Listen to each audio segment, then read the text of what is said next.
I'm standing and cheering for Canada.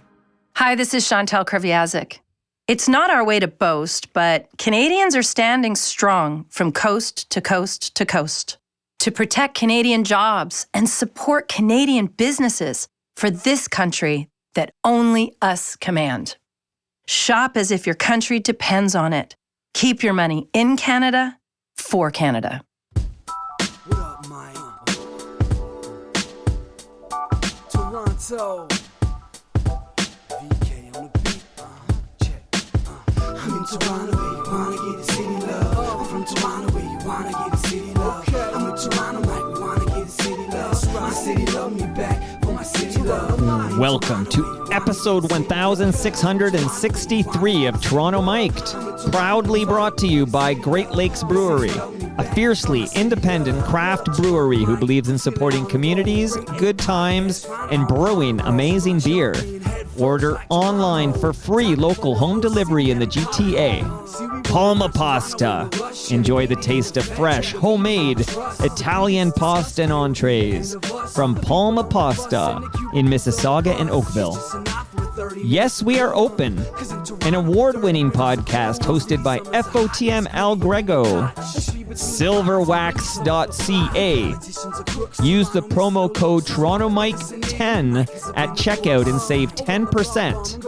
RecycleMyElectronics.ca. Committing to our planet's future means properly recycling our electronics of the past. Building Toronto Skyline, a podcast and book from Nick Iones, sponsored by Fusion Corp Construction Management, Inc. And Ridley Funeral Home, pillars of the community since 1921. Joining me today, making his quarterly visit to Toronto Mic'd, it's Ed Keenan from the Toronto Star. Oh, yeah. Oh, the Macho Man. Yeah. Woo. I was hoping I'd get some Macho Man here. Well, last time I was here, I think one of the questions was like a request. So Andrew Ward, I think it was. I even remember. He's like, give us some Macho Man. You're known for your Macho Man. It's not that I do particularly good Macho Man Randy Savage so much as that I do it enthusiastically. I think it's pretty good. Oh, yeah. Oh, yeah. Oh, just cream of the crop. Ed Keenan, cream of the crop. So I was watching this show, The Floor. It's like Rob Lowe hosts it. It's a game show. Okay. But people are supposed to do these trivia things where one of them is an expert on the subject, but if you beat somebody in some situations, you inherit their subject. So this woman had wrestlers as her subject, and I think like her original subject was some English literature thing or something. So, but a picture of Macho Man Randy Savage came up, and he was totally in the middle of that, flexing like, oh, yeah, and she was like, Randy something, Randy, that's Randy, and then but she couldn't come up with it, so. Oh, man. Leaping Lanny Poffo was his brother, but you know this. I can't tell you anything. People forget that. Leaping Lanny, because he was Randy Poffo, and he was a minor league baseball, like he was a prospect. Right. I want to say for the Cardinals or something. And then when the baseball career didn't work out, he's a hell of a ball player, obviously, to get that deep, but then turned to wrestling. But then heck of a professional wrestling legend. And he's in Spider-Man. Him and Miss Elizabeth. Do you remember him in Spider-Man? I do not remember him in Spider-Man. Peter Parker fights that guy, just a wrestler. Right. That guy's played by Macho Man. He's not playing himself, but he's acting, Randy Poffo. So Ed Keenan, I was thinking when you were coming over, like we have these as recurring quarterly calendar events. Yeah. And it's always the first Thursday every 3 months, every quarter. It's every 3 months. Right? Yeah. Every 3 months. Every quarter, yeah. The first Thursday of the month at 2 p.m. Like this is just recurring. And every time you're coming over, I think your timing is impeccable. I think, man, Ed Keenan's timing is impeccable. Going on. But it's a recurring quarterly visit.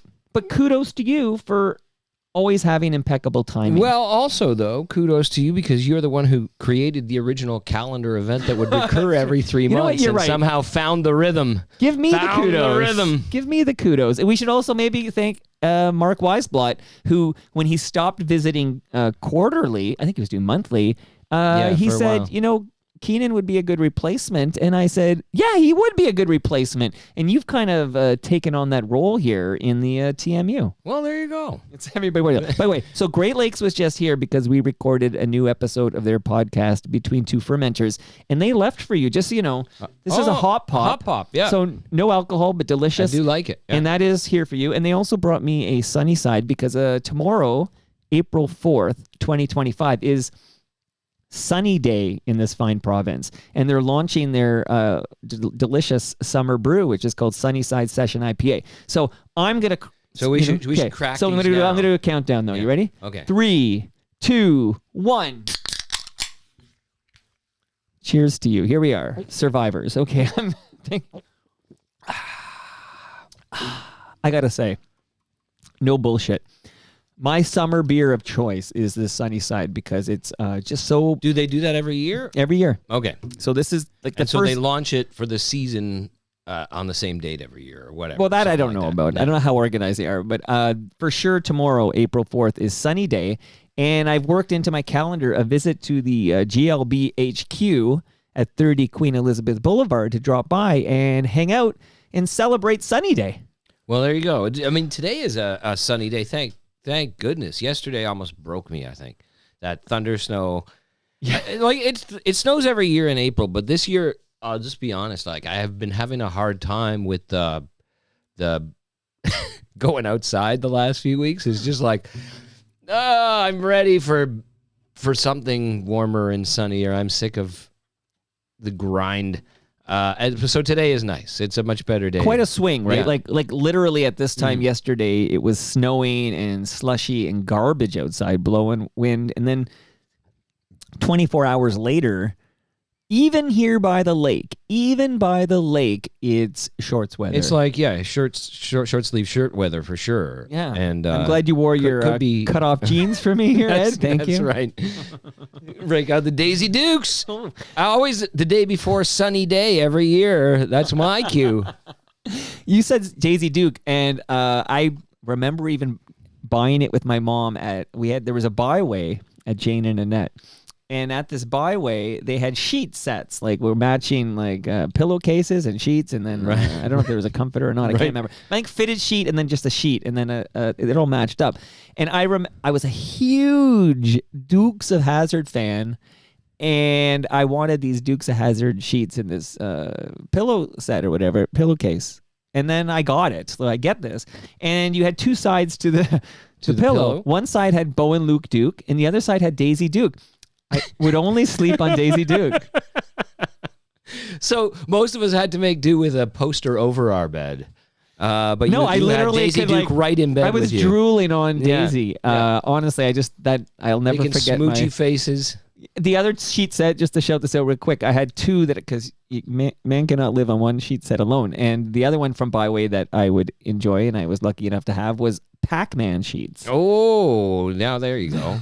And was there a Ms. Pac-Man on the pillow? You know what? Oh my goodness. You know what? I think you cracked the code here. Okay. Yeah. So, Ed, how are you? I mean, it sounds like you're having trouble getting out. I actually surprised myself by setting a personal best for kilometers biked in this city and Mississauga in the month of March. In that I've never cleared 1,000 kilometers in any month of March in my life. And I had 1,005 kilometers cycled in March.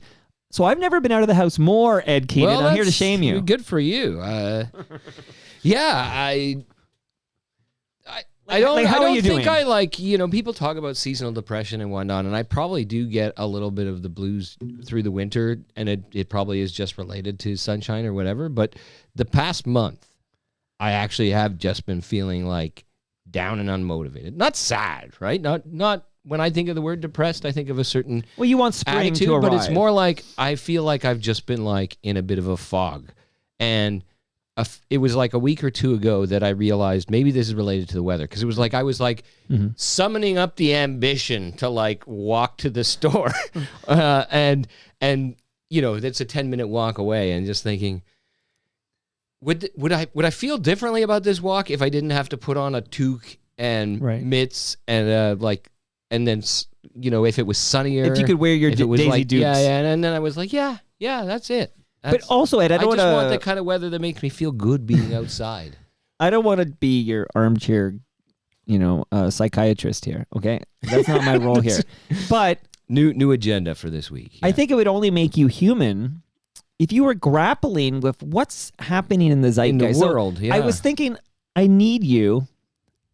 I'm gonna look in your baby blues there. I need you because I know, and again, I'm biking up a storm, but I think that's how I deal with anxiety. Is I just bike more. Like I think that's my coping mechanism, to be quite frank. But I don't feel. I feel like this mild anxiety with these threats from the country you were living in for a few years, the United States of America. And I was really glad to see you. And I said your timing was impeccable because I really do. You covered Trump. Yeah.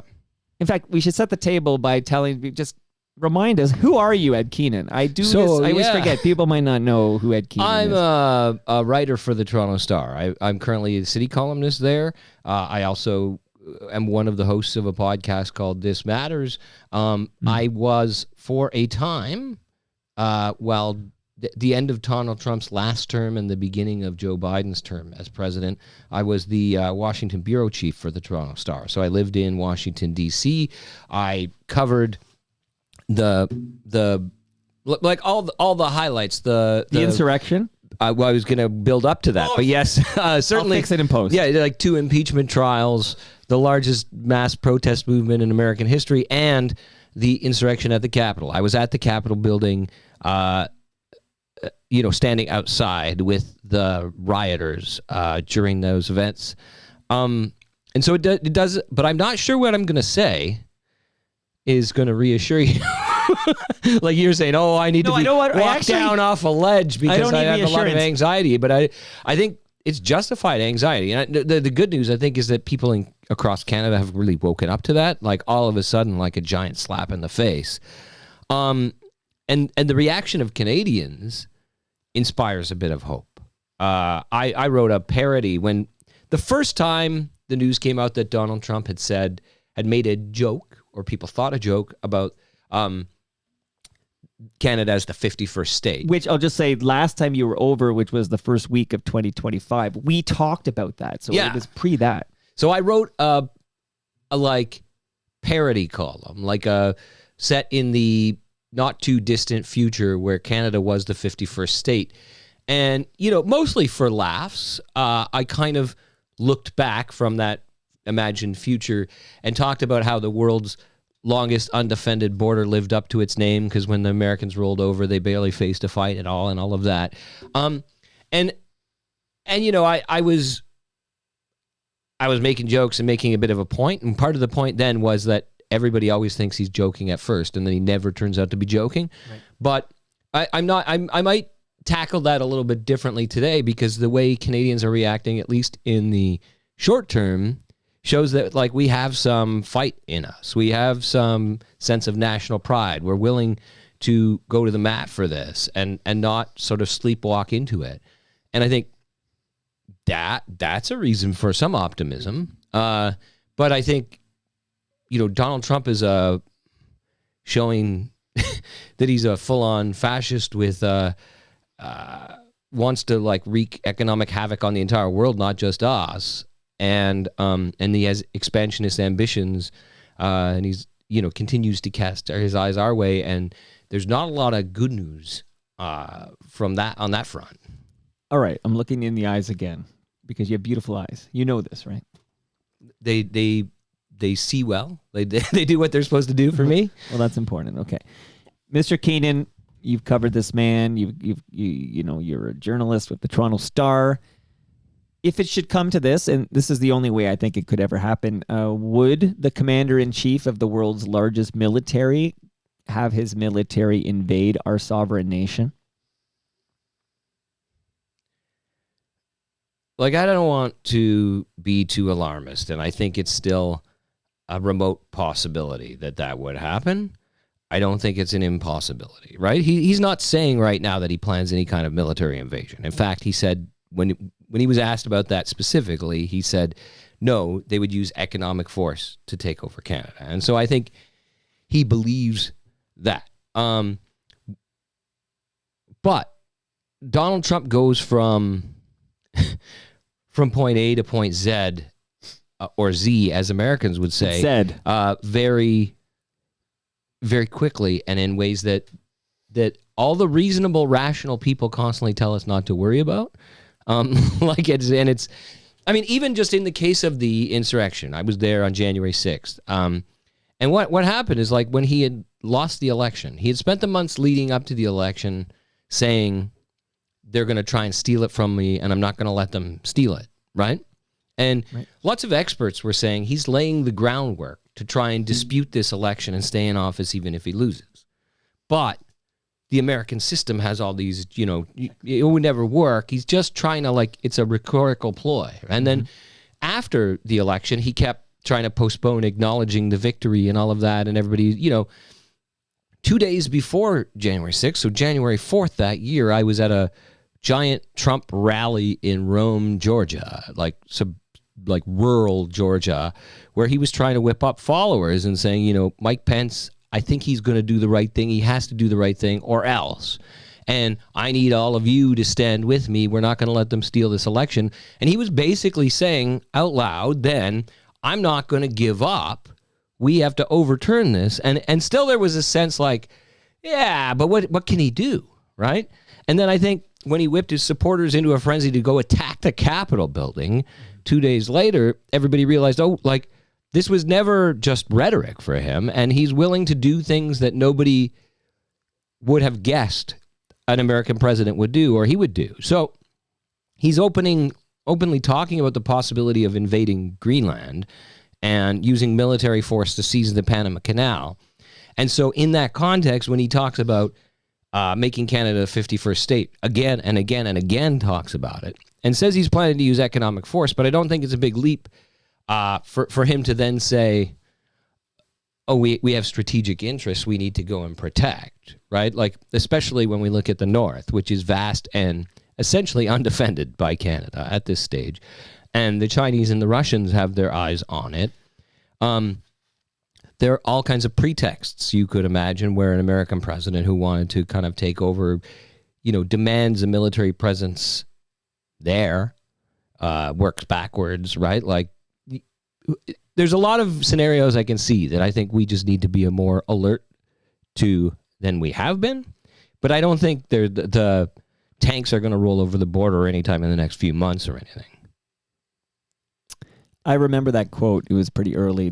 No, we're going to use economic force. And at some point, he's going to clue into the fact that there is no economic force that would cause this country, this very unified nation. You alluded to it earlier, but I feel it, like this unification. Mm-hmm. I'm not so sure about Alberta. We'll get back to there. But very unified country. And at some point, he's going to clue into the fact that, it's almost like the Grinch couldn't steal Christmas. Like, they were still singing at the end of that. Yeah. The Grinch. You know what I mean? Like, that's a perfect. The Grinch who stole Christmas. It's like, wait a minute. The tariffs are at 200, 500%, 1,000%, and they still want to stay Canadian?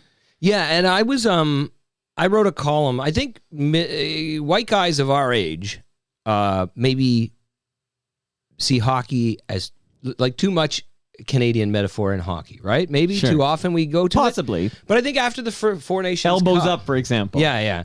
But I think after the Four Nations Cup, when Canada won, and was a slight underdog, like it wasn't like some David and Goliath story, but given Trump and all of that, it had taken on this bigger dimension. This is not 100%. Just a hockey game, not just a hockey series. It's a proxy war for the trade war that's launching and the potential real war of the future. And right.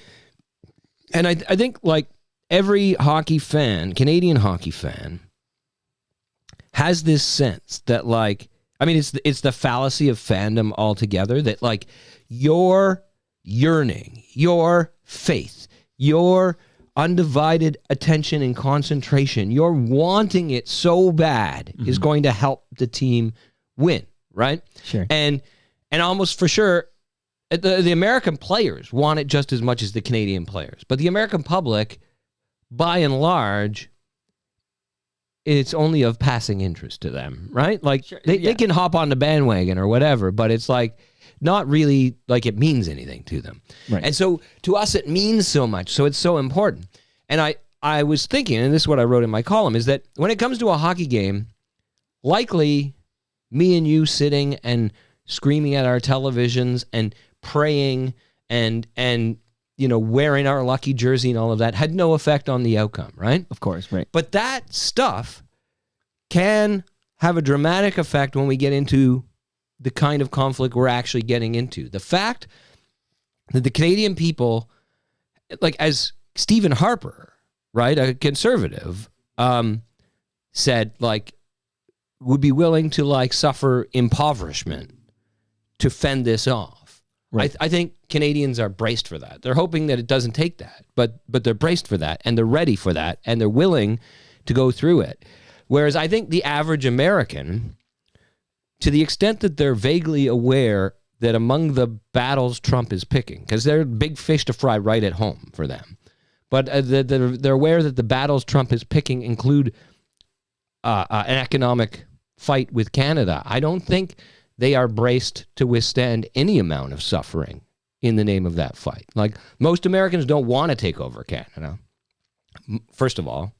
And second of all, I think how much impoverishment are you willing to go through in support of Trump's war against Canada? I think the answer for most average Americans is none impoverishment, right? Like, not one little bit. And a trade war hurts everybody, right? So there's going to be pain for them too.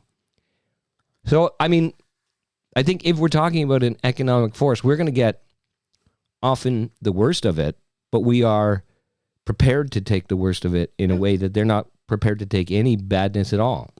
And listen, I will live in the shed before I will agree to be. And the other part of all of this that irks me is this 51st state rhetoric, because of course we would never be the 51st state, right? We would be, what's the designation Puerto Rico has? Possession, a territory. Right. That's what Canada would be, where they don't vote for president, right, in Puerto Rico. They don't. And there is periodic talk about making Puerto Rico a state. But of course, the Republicans don't want that because they think it would be a Democrat state that would give them 2 more seats in the Senate. Right. Right. And that's precisely what this landmass of almost 40 million people is not getting the same voting rights as California or Texas. Well, I mean, who knows? It's hard to foresee. I mean, he talks about it as a 51st state. Now, Canadians would, if we are even to contemplate any scenario where we were peacefully joining, we would think of it as the 10 new states, not one new state, right? But there is, I mean, we'd be a state, even if we were put in as one state, we'd be the size of California, and Trump has talked about it as a state from the beginning. I think they'd have a hard time. It's possible. But you just said the sentence, peaceably join the United States. Right. And like I said, my brain can't come up with a scenario. Like, there is no, like, it doesn't compute. Like, I think, and I'm a guy living in Toronto, and I understand that carries its own, I was born and raised here. I've only lived in one city. Later we should talk about this moment when you came to the door, and the MP for this riding is at my door when you arrive. Like, and he's there, and there's a little chat there. It's just we didn't even get to the fact that we're in an election cycle here. But there is no, I can't even compute a scenario where Canada peacefully joins in any way the United States of America peacefully. Yeah, well, not from the position we're in right now. Right? Not from the starting point we came in right now. Like, if you got kids, we both combined, we have many children. We have families. Where is this impoverishment? Where am I going for there? But how desperate, like, economically have we been devastated where we realize, okay, it's time to capitulate here and give up our sovereignty? Yeah, well, that's the thing is I don't see that scenario unfolding, right? So you're saying my mild anxiety is well warranted, is what you're telling me. Yeah, I think so. And it shouldn't be mild. It sounds like I need to elevate it. Yeah, or maybe you're already at just the right level of anxiety. That's what I want to hear. So, did you hear the cold open off the top? Yeah. Because you mentioned the 4 nations. That's FOTM, Chantal Kreviazek. I've been airing, only from FOTMs though, these PSAs that I get from this group. They're called the Pro Bono Group, and they share these pro-Canada PSAs. In fact, aired one off the top of an episode. It had Colin Mockery and his wife, Deborah McGrath, who are FOTMs as well. That means friends of Toronto Mike, if you're just kind of wandering by here. But that apparently got the attention of CNN. Are you aware that I was on CNN? I was not aware of that. Okay, so this is big news for you, Ed Keenan. Since you were last here, So since you were last year, I spoke with Audie Cornish on the CNN This Morning show, live from right here. That happened to talk about this. I mean, So you're the voice of Canada. Well, you and Doug Ford. Well, that's it. I've been looking who else is getting the call from Canada, and it's Doug Ford, it's Olivia Chow, and Toronto Mike. Yeah. Well, as it should be, right? As it should be. Yes, absolutely. Everything's right in the world. But your homework is to go to YouTube at some point and just put in the keywords CNN Toronto Mike and let me know how I did here, because this is a few weeks ago, but since your last visit. But I'm telling you, the level I'm at is such that I could see it happening. And really, I don't know, since we both have children and families, all I'm thinking is, how do I get them somewhere safe so I can join the insurgency? Yeah, it's weird that I had a conversation with my kids at dinner one day about whether there's would be a draft in Canada, which of my kids would likely be draft eligible, given the timing of it, whether or not I would enlist, which I almost certainly would if they would take my middle-aged ass. Well, I actually am trying to get myself in tip-top condition for this insurgency. That's why the number of kilometers on your bike in March. Ah, I see. You do belong as a journalist at the country's highest circulated newspaper. Where this... But isn't it amazing? Because we've been doing this quarterly for years, and it's amazing we're now having these talks, because I have two sets of kids, and there's an older set where I have these kind of conversations, and then the younger set where it's literally my role to keep them completely oblivious. Right. I feel it's like, oh, what? Don't worry about anything. Yeah. Singing lessons and soccer and everything's amazing. So I have that chat with the almost 11-year-old and the recently turned, what is she now? 9-year-old. I have to keep track of this. And then the 23-year-old and 21-year-old, we're having these kind of conversations. And it's like I put on both father hats. Right. Yeah. I got 3 teenagers now. So the youngest is still just graduating from grade 8. So, she's still got a foot in childhood, but it's not shelter them from the news because you can't at that age. She's aware of things going on in the world, and so we're having family conversations that are kind of interesting. But. Yeah, I'm sure there's lots of these conversations happening across this country. Well, I'll tell you, I went to, and I wrote about this too. So there's a bunch of groups now who've embraced the slogan "Elbows Up." And they're not all affiliated with each other. So there was a big Elbows Up Canada rally at Nathan Phillips Square. Right. But then there's another group, like a week later, had the Elbows Up Toronto meeting at the Metropolitan United Church. Charlie Angus? Charlie Angus was there. Yeah. And made a really fiery speech. John Sewell helped to organize it. And people who've been in Toronto for a long time, who've been politically aware for a long time, will remember back in the 1990s, John Sewell kind of led the anti-megacity fight, and he did it from a group that met weekly in the Metropolitan United Church, so in that same location, right? And I spoke to, for my Toronto Star podcast, I spoke to David Crombie. No, David Crombie was also there. Ken Greenberg, who's a former urban design director for the city of Toronto, and a genuinely on all kinds of Toronto projects, like a concerned citizen. But he moved to Canada as a young man as a draft resistor, right? So he was in college, he got drafted to fight in the Vietnam War, and moved to Toronto to make his new home instead of that. So actually came as essentially a refugee from the American government. Bill King and many a great Canadian. Yeah. But so he was one of the ones who initially founded it. He sent an email to a bunch of people and said, what can we do? Right? How can we get involved? How can we get organized? So before they even knew there was this Elbows Up Canada rally and group starting, they named their group Elbows Up Toronto, planned this meeting. And I have to say, going to the meeting itself, it was part rally. Right? And there's some value to just going to be among a group of people who will shout at the top of their lungs, like, no way, right? Over my dead body? No. Yeah. But it's also like, and I'm interested to watch how this evolves, because their idea in John Sewell's sort of community organizing model is kind of that you get these people together and get inspired together.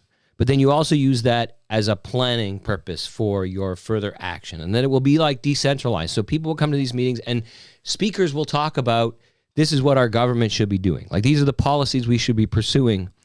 And people in the crowd will say, and they'll say, you know, we need to organize letter writing campaigns. We need to, everybody here to call or organize a meeting with their member of provincial parliament and insist that the provincial government do X or Y or Z or consider it, right?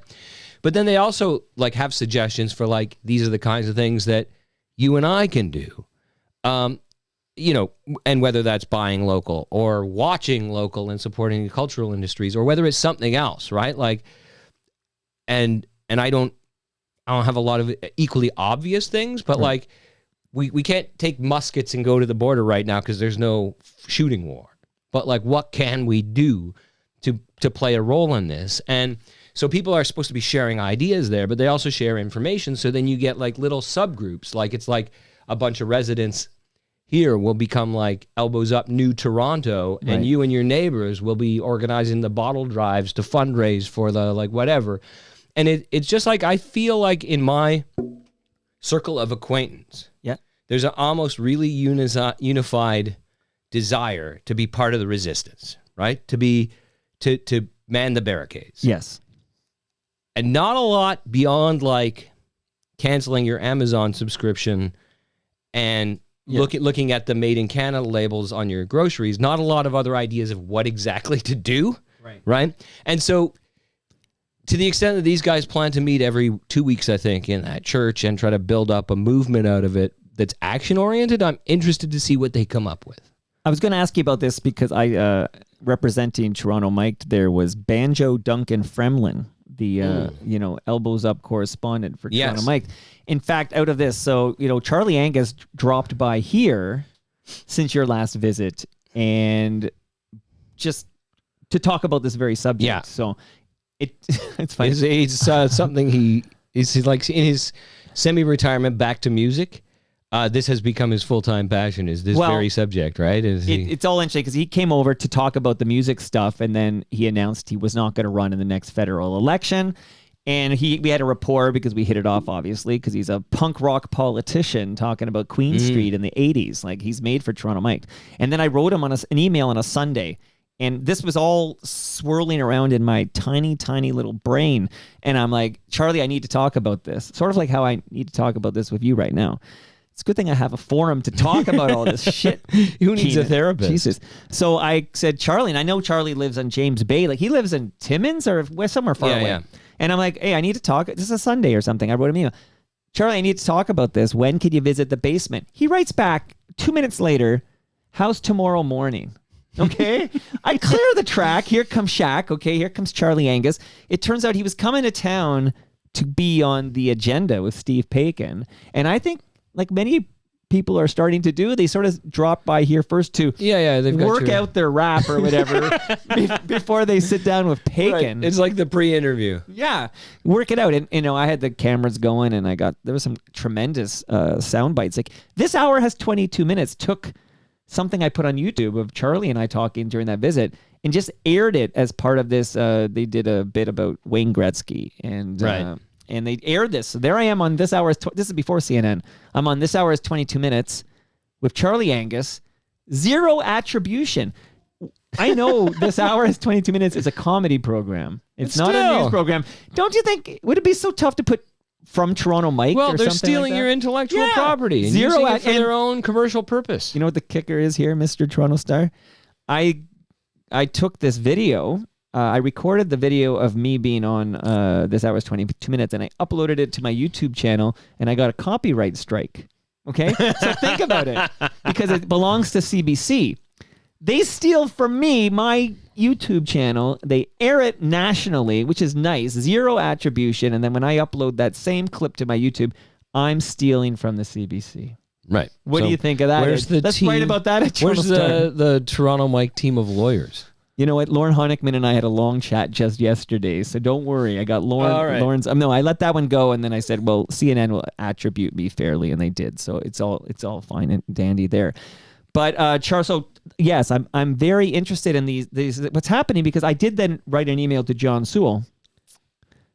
And he said he was too busy to come on Toronto Mic'd. So I struck out. He's too busy to come on. He's in his 80s. I understand, Yeah. So Banjo Dunk is working on David Crombie, actually, and we're going to see what we can do. But You could do that. I'm very I think, interested in all Ken this. Greenberg is also, Okay. he's possibly be keen to talk to you. When John Sewell first emailed me about that Elbows Up Toronto group to just say, we're having this meeting, this is what we're working on, he offered that Ken Greenberg and then a younger member of their steering committee who's like, they consciously, like a lot of these people are veterans of the wars in Toronto over the years, right? So David Crombie and John Sewell. And Barbara Ken Hall is Greenberg, part of this too, right? Barbara Hall, Kathleen Wynne, they're of a certain generation. And so I think they realized we need to, so they have some like youth members of their steering committee who are university student age, who are trying to, bring young people who've never been part of this kind of organizing, because they're,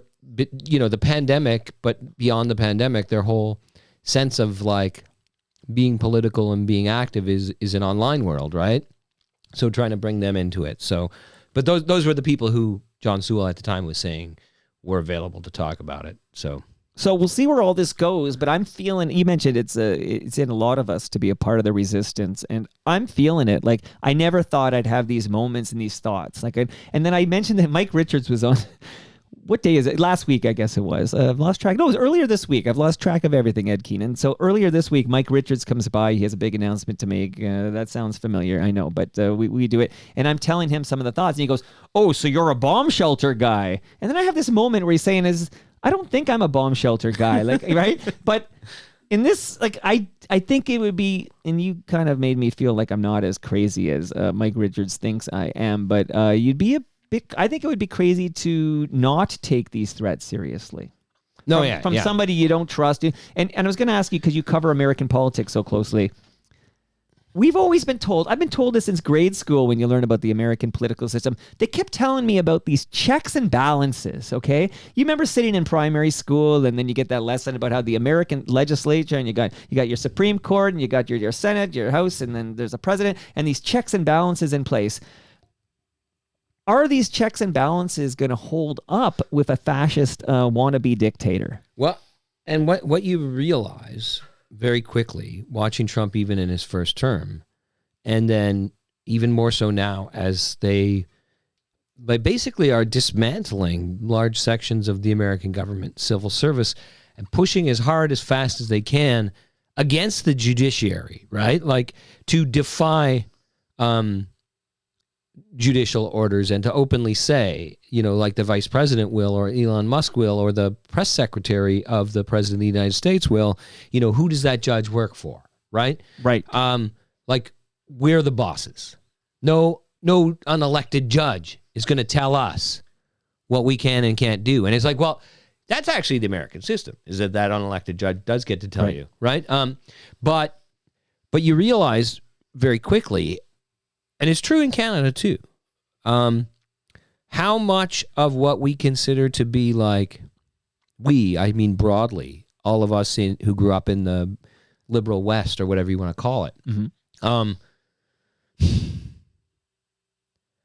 how much of it is enforced by the good faith of the people involved?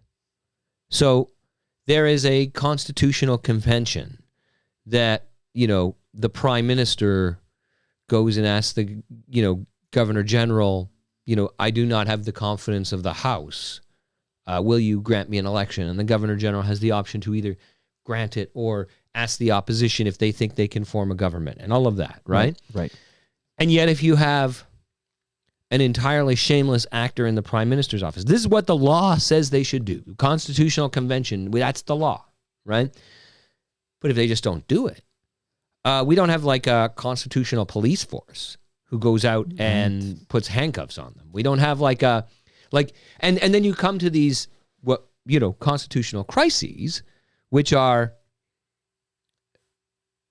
should at that point the head general of the military step in to enforce a Supreme Court order against the elected head of state, in the case of the United States, right? And it's unclear, right? And depending on how we're viewing this crisis having emerged, we might say yes, but in other senses, we'd say that's like an illegal coup to have the military take over, right? The president, the commander-in-chief of the military. So should the chairman of the Joint Chiefs of Staff say, sir, I'm relieving you of command because so these are legitimate crises, and yet they're the only real world enforcement mechanism. The other enforcement mechanisms are the decency and sense of shame and care for the democratic integrity of the institutions of the people involved. And if we had a tiny mini version of this in Toronto under Rob Ford. You sound like it's an echo. Yeah. I feel like we've had this talk because you covered Rob Ford's mayoral period. And there was a point where everybody was saying, can't this guy be fired? Right? And it's like, well, there's no mechanism for Toronto City Council to fire their own mayor. Right. It's just our longstanding expectation is that in these circumstances, somebody would do it. They would step down, right? They would, of course. And so it's like the framers of the American Constitution did set up all these checks and balances, but they were assuming a certain minimal level of basic human decency among everybody who would ever be elected. Right, because if you didn't have that, you would never win the Electoral College and be democratically elected, because the American people, you wouldn't have got even on the ballot, or at least not as one of the major two parties, if you lacked that decency. And what we did see in Trump's first term, he got away with a lot more than he should have. Mm-hmm. He pushed aside the general rule of law more than you would have expected in advance. But he did encounter significant pushback, including from officials he had appointed. People who at the time did not appear to be Democratic sympathizers or even reasonable people, people like Bill Barr, the Attorney General, right? People like Mitt Romney, who had been the Republican candidate for president. There were Republicans and people Trump himself appointed who essentially at certain points were saying, no, sir, this is you're going too far, right? They got to the point of members of his own party voting against him in impeachment proceedings and whatnot. And yet not enough to actually formally do it, but enough that he was held back by people he himself appointed in the first term. And it was exactly their commitment to the rule of law, their commitment to the idea of what the United States is supposed to be about, to the integrity of the entire system, and to doing ultimately, as partisan as they may have been, and as many compromises as they were willing to make along the way for partisan purposes, to draw a line in the sand and say, this is too far, right? Right. He's carefully made sure there's none of those people left this time, right? And that's the really scary thing, because I thought the first time around was pretty scary, but some of the institutions of American government in the end held as protection against it, and just barely, with lots of holes in the dam and water shooting through, but it held up, and he had to leave. I mean, for one example that always strikes me is Vice President Mike Pence actually certifying the results of the 2020. Now we have J.D. Vance, more of a single fan. I always mispronounce that word, but it's not. It's almost like Trump learned to surround himself with like-minded people and not have to worry about somebody doing the right thing. Exactly. Yeah, and I mean, I think he was pretty open. You about really that, don't right? want me to lose this anxiety. His loyalty is loyalty to him personally, right? Is the only quality that he thinks is valuable, and people who have gone out of their way, and this is why the talk about the election being stolen last time was useful as a litmus test, because people were willing to stand up and say, Donald Trump says the sky is green, therefore the sky is green, are demonstrating, like they are humiliating themselves in public in a way that demonstrates that their loyalty to him is more important to them than anything else, including their own dignity, right? Right. And so that's a qualifying characteristic for service in the Trump administration. And that's where we're at. So when I asked you a few minutes ago about checks and balances, it sounds like these checks and balances aren't going to hold up this time. We'll see. They still exist. Because I have a dumb and question. there are midterm elections that are coming up. There are like popular opinion. Well, coming up, like, I mean, 18 months or something. He's done a lot in 100 days. God. You know, we're 100 days into this thing. I said to my wife Rebecca the other day, because there was like something had come up and we were watching something, and I just like looked it up on my phone just to be double sure. I was like, you know, the inauguration was just like less than 2.5 months ago, like just over 2 months ago. Right. Like this is like it feels like we've been living through it for years. So, as my resident expert on the Constitution of the United States of America, may I ask you about these executive orders? So, in particularly, and again, I'm nothing too deep because I know you're now covering Toronto, which we will get to in a moment. But these executive orders, he's always signing executive orders. And yesterday happens, like I said, your timing's impeccable, because yesterday was that Liberation Day with all the tariffs, and you had that chart and everything. And there's even tariffs on countries that only have penguins or something. Like there's and what's the French island off of Newfoundland? Oh, that place. Yeah, you'll come to me the name. It's a French name, and Milan, whatever it is. Apparently has like a 99% tariff on it because whatever formula. Because apparently they don't import anything from the States, but they export like lobster and this formula, which is just like, I feel like they went into Google. And they're like, oh, this trade imbalance. Yeah, like this. They don't import spit out a 99. lobster. Yeah, it spit out a 99% tariff on this Pierre and Milan. It'll come to me. Everyone knows what I'm talking about. But okay, so yesterday was all the tariffs. I'm seriously curious, he can do all that by signing an executive order? Like, there are certain things he can do by signing an executive order. And there are certain things that he needs a legal pretext to do. So, for instance, the tariffs against Canada and Mexico that were initially announced were being justified that he can act in times of a crisis, an emergency, right? Especially a border emergency. He can act to secure the borders in an emergency by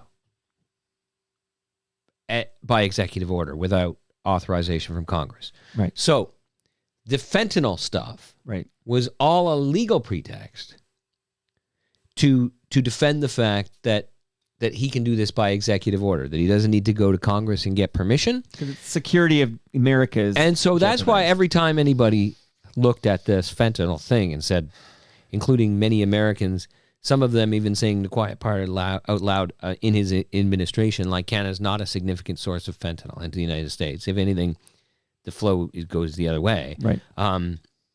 That there's no danger. Like that the fentanyl crisis as a poisoning the people overdose crisis exists in both countries, right?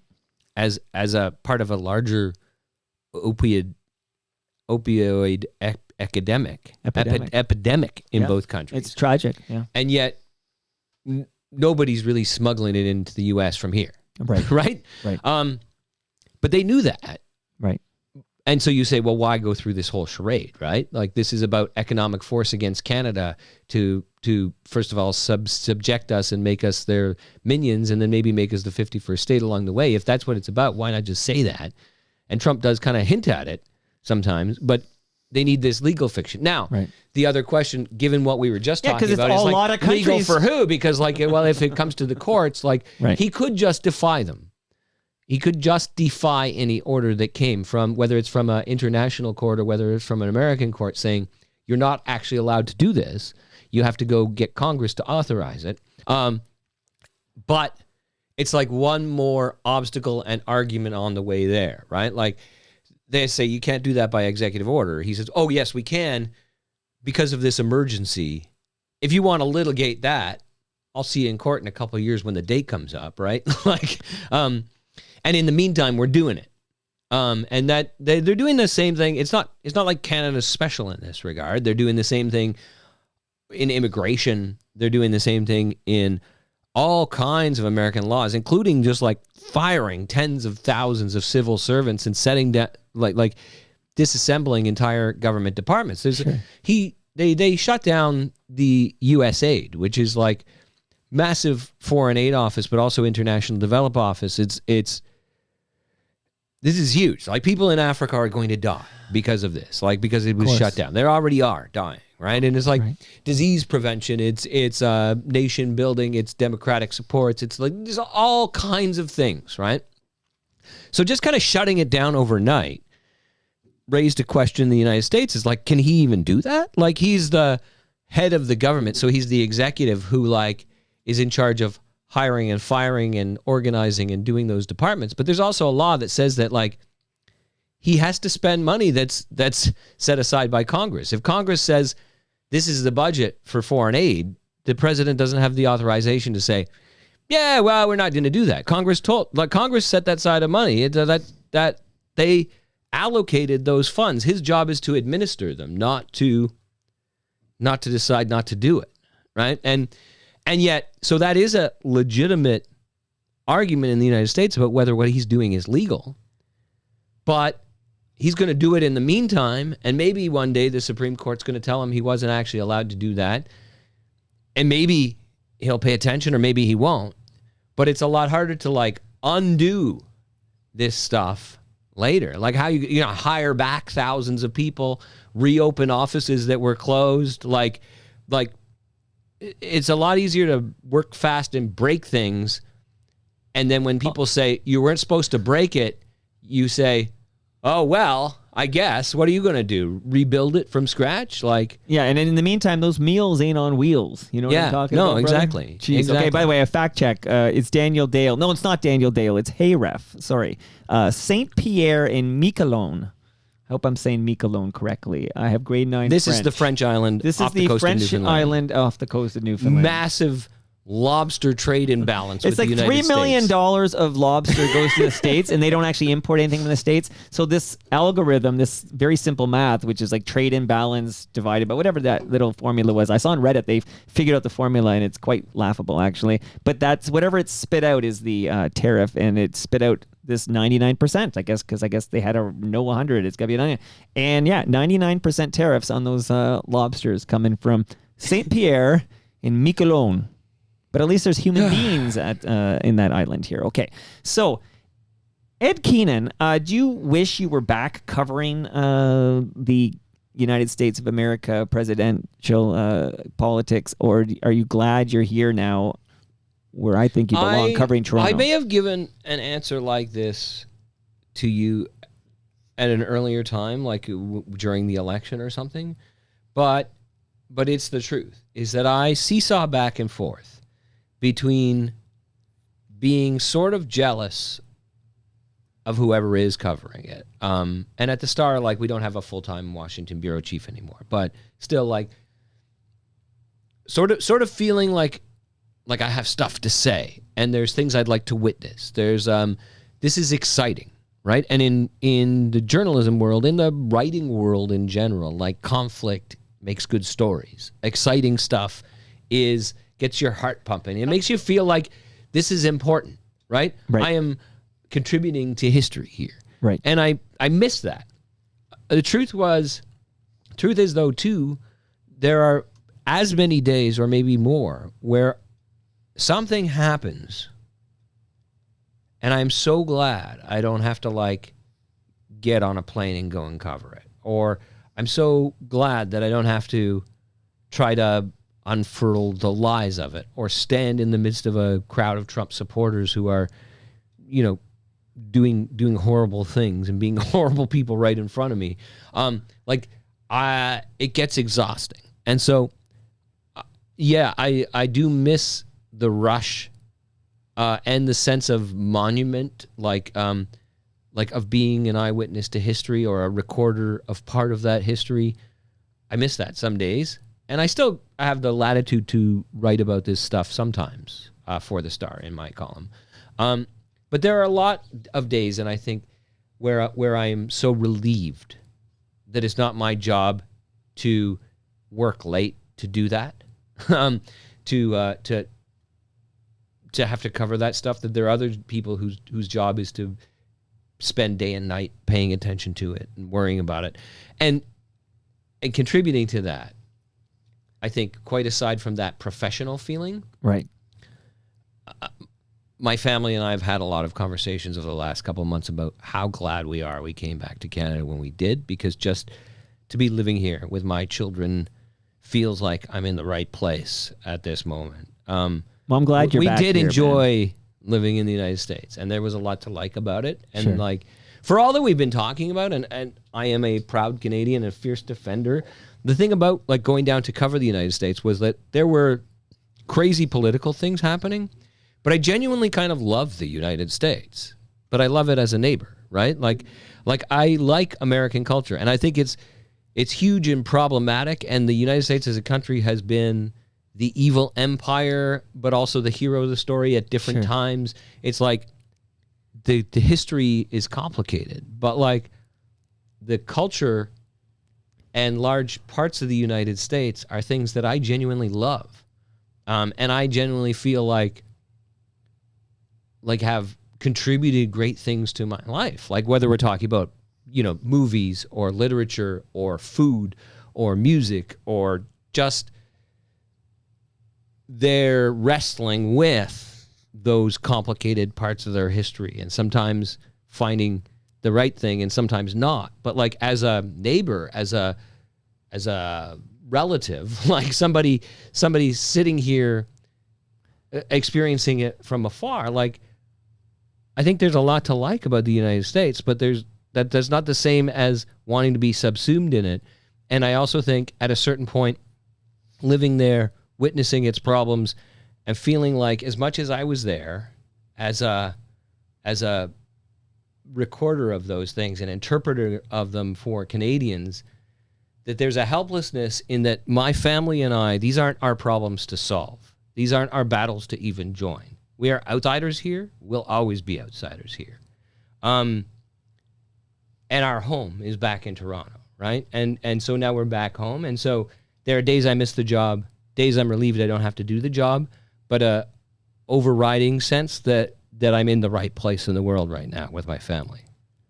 So I'm looking at the clock. So I think this episode is going to be an hour on what's on our minds, in our hearts, and that is a lot to do with what's happening south of the border. And I thought that was a very thoughtful answer, by the way. And then we're going to do an hour on more, hyper local things after I give you some cool swag for making the trip here. But excellent. My last moment. Sorry, you go ahead. So I'll say this, then you go, and then I'll do some things, and then. But I was going to say, not to be your, amateur psychiatrist again, but hearing you speak of the States, and I majored in history, and it's the American history that's fascinating. So I totally get what you're saying, and these are, you live there, and you spoke very warmly, and you almost said the word ally. You called them like a relative, but until very recently, we all looked at that big, powerful country to the south as our closest ally, our protector.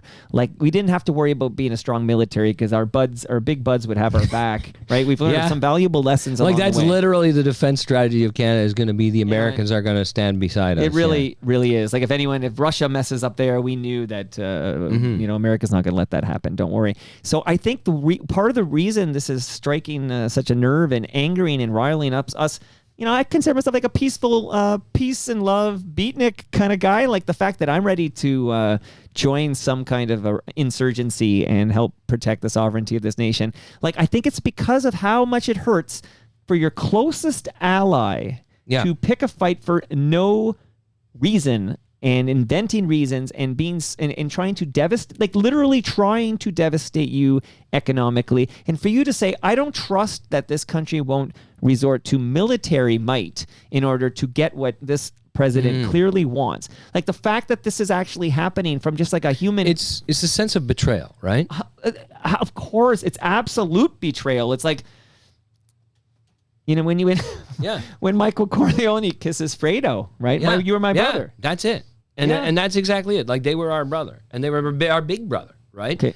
So, Right. So that- I think that speaks to why it hurts. to close. Yeah, the and then you bow get your on timeout, this yeah. Is that I think, and we're starting to hear this from some of the candidates in the election, but I do think that like there is a hope, and it's not a completely unfounded hope, that in the short to medium term we can right and repair this economic relationship somewhat, right? That Trump might back down from this tariff fever dream against Canada and the whole world. But we won't trust him ever again. We'll never be fooled again, right? No, we can won't never get go fooled back again. to that complacent sense of believing that no matter what happens, the United States will be on our side, because we have seen clear evidence that even when nothing happens, Right. they can betray us overnight.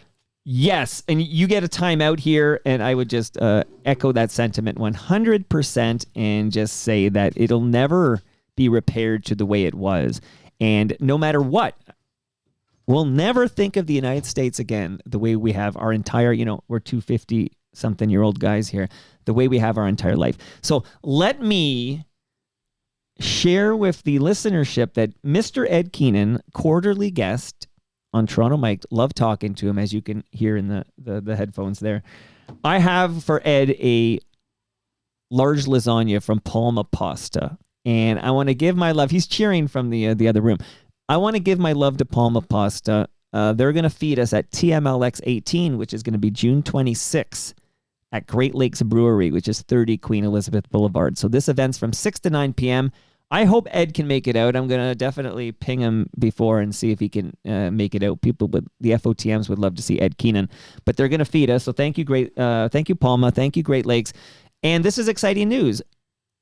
Al Grego, who will be there at this event, he's hosting a great show for Moneris called Yes, We Are Open, and they are now dropping episodes from season 8. And in these episodes, Al Grego went to Saskatchewan. He went to Regina specifically, and he's bringing back these inspiring stories of small business owners.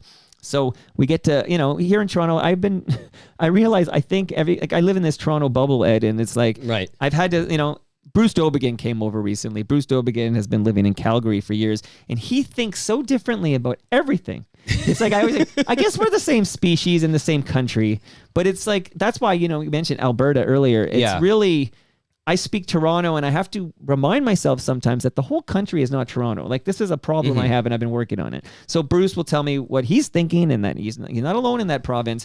So I'm just glad that Al Grego gets out of the GTA, and he went to actually Saskatchewan and talked to people in Regina. And he sent over, Ed, I saw you using this at your 50th birthday party. Yeah.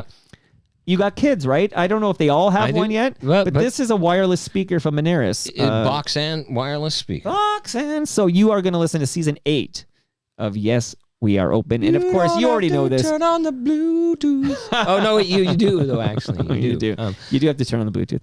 But I don't know if you've got those and they're great. But if they ever break, don't throw them in the garbage, because you go to recyclemyelectronics.ca and you put in your postal code and you can drop off these electronics, these cables, these devices to be properly recycled. So recyclemyelectronics.ca. And this is exciting, Ed. I'm glad you drove here today instead of taking the bike. I can't believe I said those words, but well, the weather it is good cycling weather, but it's beautiful out there. Do you enjoy driving a nice clean car? Do you like a nice clean car? I do. Okay. I enjoy it more than I'm good at keeping it that way. Well, I'm going to help you here, man. This is a huge help you're going to get here. Cleaning is only a hassle if you make it one, Ed. And that's how they feel at Silver Wax. Silver Wax, a proud Canadian company since 1999, by the way. They make it all in Quebec. They're proud to be Canadian, and that's key to me. And, Ridley Funeral Home is proud to be Canadian, and they only sell Canadian caskets. And Brad Jones from there knows I love that. But Silver Wax, they make pro-grade auto care and cleaning technology easy for everyone, even you, Ed Keenan. They have kits for beginners, experts, or professionals, everything you need. So the order for the listenership and you, Ed, is to go to silverwax.ca and use the promo code TorontoMike10, and you get 10% off your next order. But I have for you, this is exciting, because I looked it up. This is a really serious kit. I'm sending you home with the most robust cleaning kit for your car, courtesy of Silver Wax. Holy cow. It's happening. Like, this That's is not new. just started April 1st. brand new, Ed. You're getting Silver Wax, and everybody can save 10% right now at silverwax.ca with the promo code Toronto Mike 10. After the long winter, Salt. my car needs some cleaning I up. think this is why they said, "Hey, This can is we the be on thing the is show like in the April?" spring cleaning happens because you've accumulated all your stuff and all of it. But it's also like when we're in the summer and we're going on road trips and stuff, we're often just like in the car as a family. But it's like a trip is an occasion where like you clean it up, you come back, you wash it up again. It's like the long tail of Toronto winters are kind of, for me, like in my home, in my car, in everything, kind of a like, let's just camp out and wait, right? Like I got a bunch of stuff in my garage I got to take, or in my porch I got to take out to the garage to store. Right. But like the snow was too high, and then it was too cold, and then I was too lazy. So it's like, we're getting to that time. So well, I think this is why they said, "Hey, can we join you and partner with you for April?" Because they know us Torontonians, us Canadians, we're coming out of this winter. Our car needs some help, and this is the time right here. Yeah. Hey, so let's go hyper local for a minute here. I got some quick hits here, but one is, do we know who burned down that red canoe? I do not know as of this time we're speaking. News may have broken about it while we were talking, but sure. And that was one that I just like. You're just like, who would do that? Why would you do that? This is my question. Who would do that? So, in some ways, what you hope was the case, like what you would hope is the case, first of all, and this should go without saying, but it doesn't. So I'll just say, it should not have happened. Given that it happened, I think the better case scenario is that it was like a bunch of drunk teenagers who started a little fire, for the reasons maybe drunk they didn't teenagers know start fire. They're either going to warm their did. hands on it or whatever, or they're going to, like, they just like to see stuff burn, but they didn't realize it was going to burn the whole thing right down. Stupid teenagers is best case scenario here. And the worst case scenarios are that somebody intentionally did it because, like, they don't want us to have nice things. They don't want any beautiful symbol of like a neighborhood there to continue existing. It's just like so. Yeah. But so the last I read, I think this morning I was looking in the story I had been reading was not updated or anything like that. And so it was like the police are looking into it. They have not yet announced that they knew who did it or why or have any, speculation on that. But it is like, there's got to be security cameras and stuff out there. I mean, I hope we figure out who did it. Yeah, this is fresh. This is only from this week, and I think it was Sean McAuliffe who I follow him on Blue Sky. You don't post much on Blue Sky, do you? No, and I might get into it. I might get into it. Right, it's more like it's more like, you know what? Like, I think you and I have talked about this before. I used to be kind of like a Twitter power user. Like there was a certain point where like I live tweeted the birth of one of my children, right? Like I was like always on. Sure. And for various reasons over a period of years, I was using it less and less often for personal reasons. And partly it's just like I was more engaged with my kids right in front of me, but partly the amount of toxic stuff that you see starts to wear on you. And I just thought I didn't need that to be as big a part of my life anymore. Right. And then X and Elon Musk changed Twitter to be a whole different scale of toxic. A rage farm. And so I just kind of like stopped. Right. But in doing that, in that process, like I got out of the habit. Right. And so when I first signed back up for Blue Sky, I was kind of like, oh, this is like the good old days. It really this does is like the cocktail party days like of Twitter, right? Like where there's a big audience of people out there, some of whom I know and some of whom I don't, but who are engaged in an interesting conversation and sharing interesting observations or news or updates. And I thought I could get back into this. And I still think I could get back into it. But I haven't because I've just been busy with other stuff. And so I haven't gotten into the habit of like it being my homepage for the internet the way that Twitter once was. Well, that's where I learned. Sean McAuliffe. Sean. He posted about the red canoe, and it was, I don't know, a few mornings ago. I can't remember whether it was 2 days ago or whatnot. It was couple days ago maybe. And I gotta say, it was like at first I'm like, oh, is this a joke? Like, and then someone else, of course, has real time footage. I mean, I bike by that thing all the time on the Martin Goodman Trail, but it just seems so senseless, and I just wondered if we're gonna find out who the heck did it and why. But we'll stay tuned for updates in the Toronto Star. Yeah, that's what we'll do. Okay. Yeah, I mean the Star has reporters that'll be updating that for sure. Of course. Stay on that story. Now, another story that was interesting from this week, especially for guys our vintage, because you and I are similar vintage, and we don't know a Toronto without this giant tower. Right? I just, as I was on my way here, filed a column on this very subject, and if I didn't screw it up phenomenally, it'll be published like tomorrow morning. Okay, because it turned 50. Yeah. Okay. 50 years of the CN Tower. So right? I produce a show for a great sponsor of this show. His name is Nick Iones, and Nick Iones has a show called Building Toronto Skyline. Nick has Fusion Corp Construction Management Inc., and they develop condominium towers, etc. And he's always tracking skyscrapers and towers and different infrastructure like that. But we're going to talk to a gentleman from Ontario Erectors. I promise him I won't make any jokes when I talk about Ontario Erectors. But this guy, Jack, is going to be our special guest Friday morning. So the next episode of Building Toronto Skyline with Nick Iones is going to be all about the CN Tower, which turned 50. It's always been there. Yeah. I mean, for as long as I can remember, it's always been there. And it's interesting because this is like I mentioned it in the column that I just wrote that is going to be published. But it's like, I remember in the 1980s and early 1990s when I was becoming old enough that I was aware of these things, that there were like sophisticated adults who thought it was like a tacky embarrassment, right? Who would make jokes about like the world's tallest freestanding phallic symbol, or it's this symbol of our world-class neediness, or those hot takes. That the best view of Toronto was from the CN Tower because it was the only place in Toronto you couldn't see the CN Tower, right? Which is a good line. And it's like, these are the people who would also explain to me why, like, jazz was real music and the pop music I was listening to was garbage and stuff like that. So it's like, whatever, a snobbery. But it is like, that just kind of faded out because I think, like, at a certain point, it's like if you were living in Vancouver and complaining about the mountains. It's like, this is just a feature of the landscape. It's like the defining feature of the landscape. Yeah. It's just part of who we are. It's like, ask anyone in Canada to draw a picture of Toronto, and they start by drawing the CN Tower, right? It is 100%. And not to spoil everything, but assuming most readers are not going to rush out to read this as soon as it's hot off the press, but like, should. I think part of the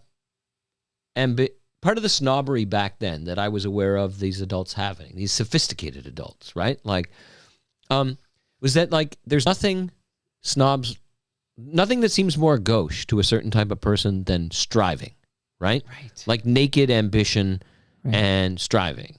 And I think part of what I get nostalgic about looking at the CN Tower now, if I reflect on it, like most days it's just a feature of the landscape. But when I sat to think about like, what it represents and what it means. And like, we CN as a company saw a need for a communication tower, and, they ran a company that did that stuff. But then they're like, right here in this abandoned part of Toronto, these old rail lands, we could build like, the tallest building in the world. It'll be not just a communications tower, but like a statement and a tourist attraction. And and then that becomes iconic. And it's like, I don't feel like we're doing that kind of striving anymore in Toronto. And I feel like maybe I miss it a bit. Maybe we could, like, when we're having like the fourth hour of debates at City Hall about whether we can open a public bathroom in the park because it's like, is it worth hiring the employee to do it? And it's like, well, maybe there was a certain neediness and like embarrassing neediness in our old world-class stuff.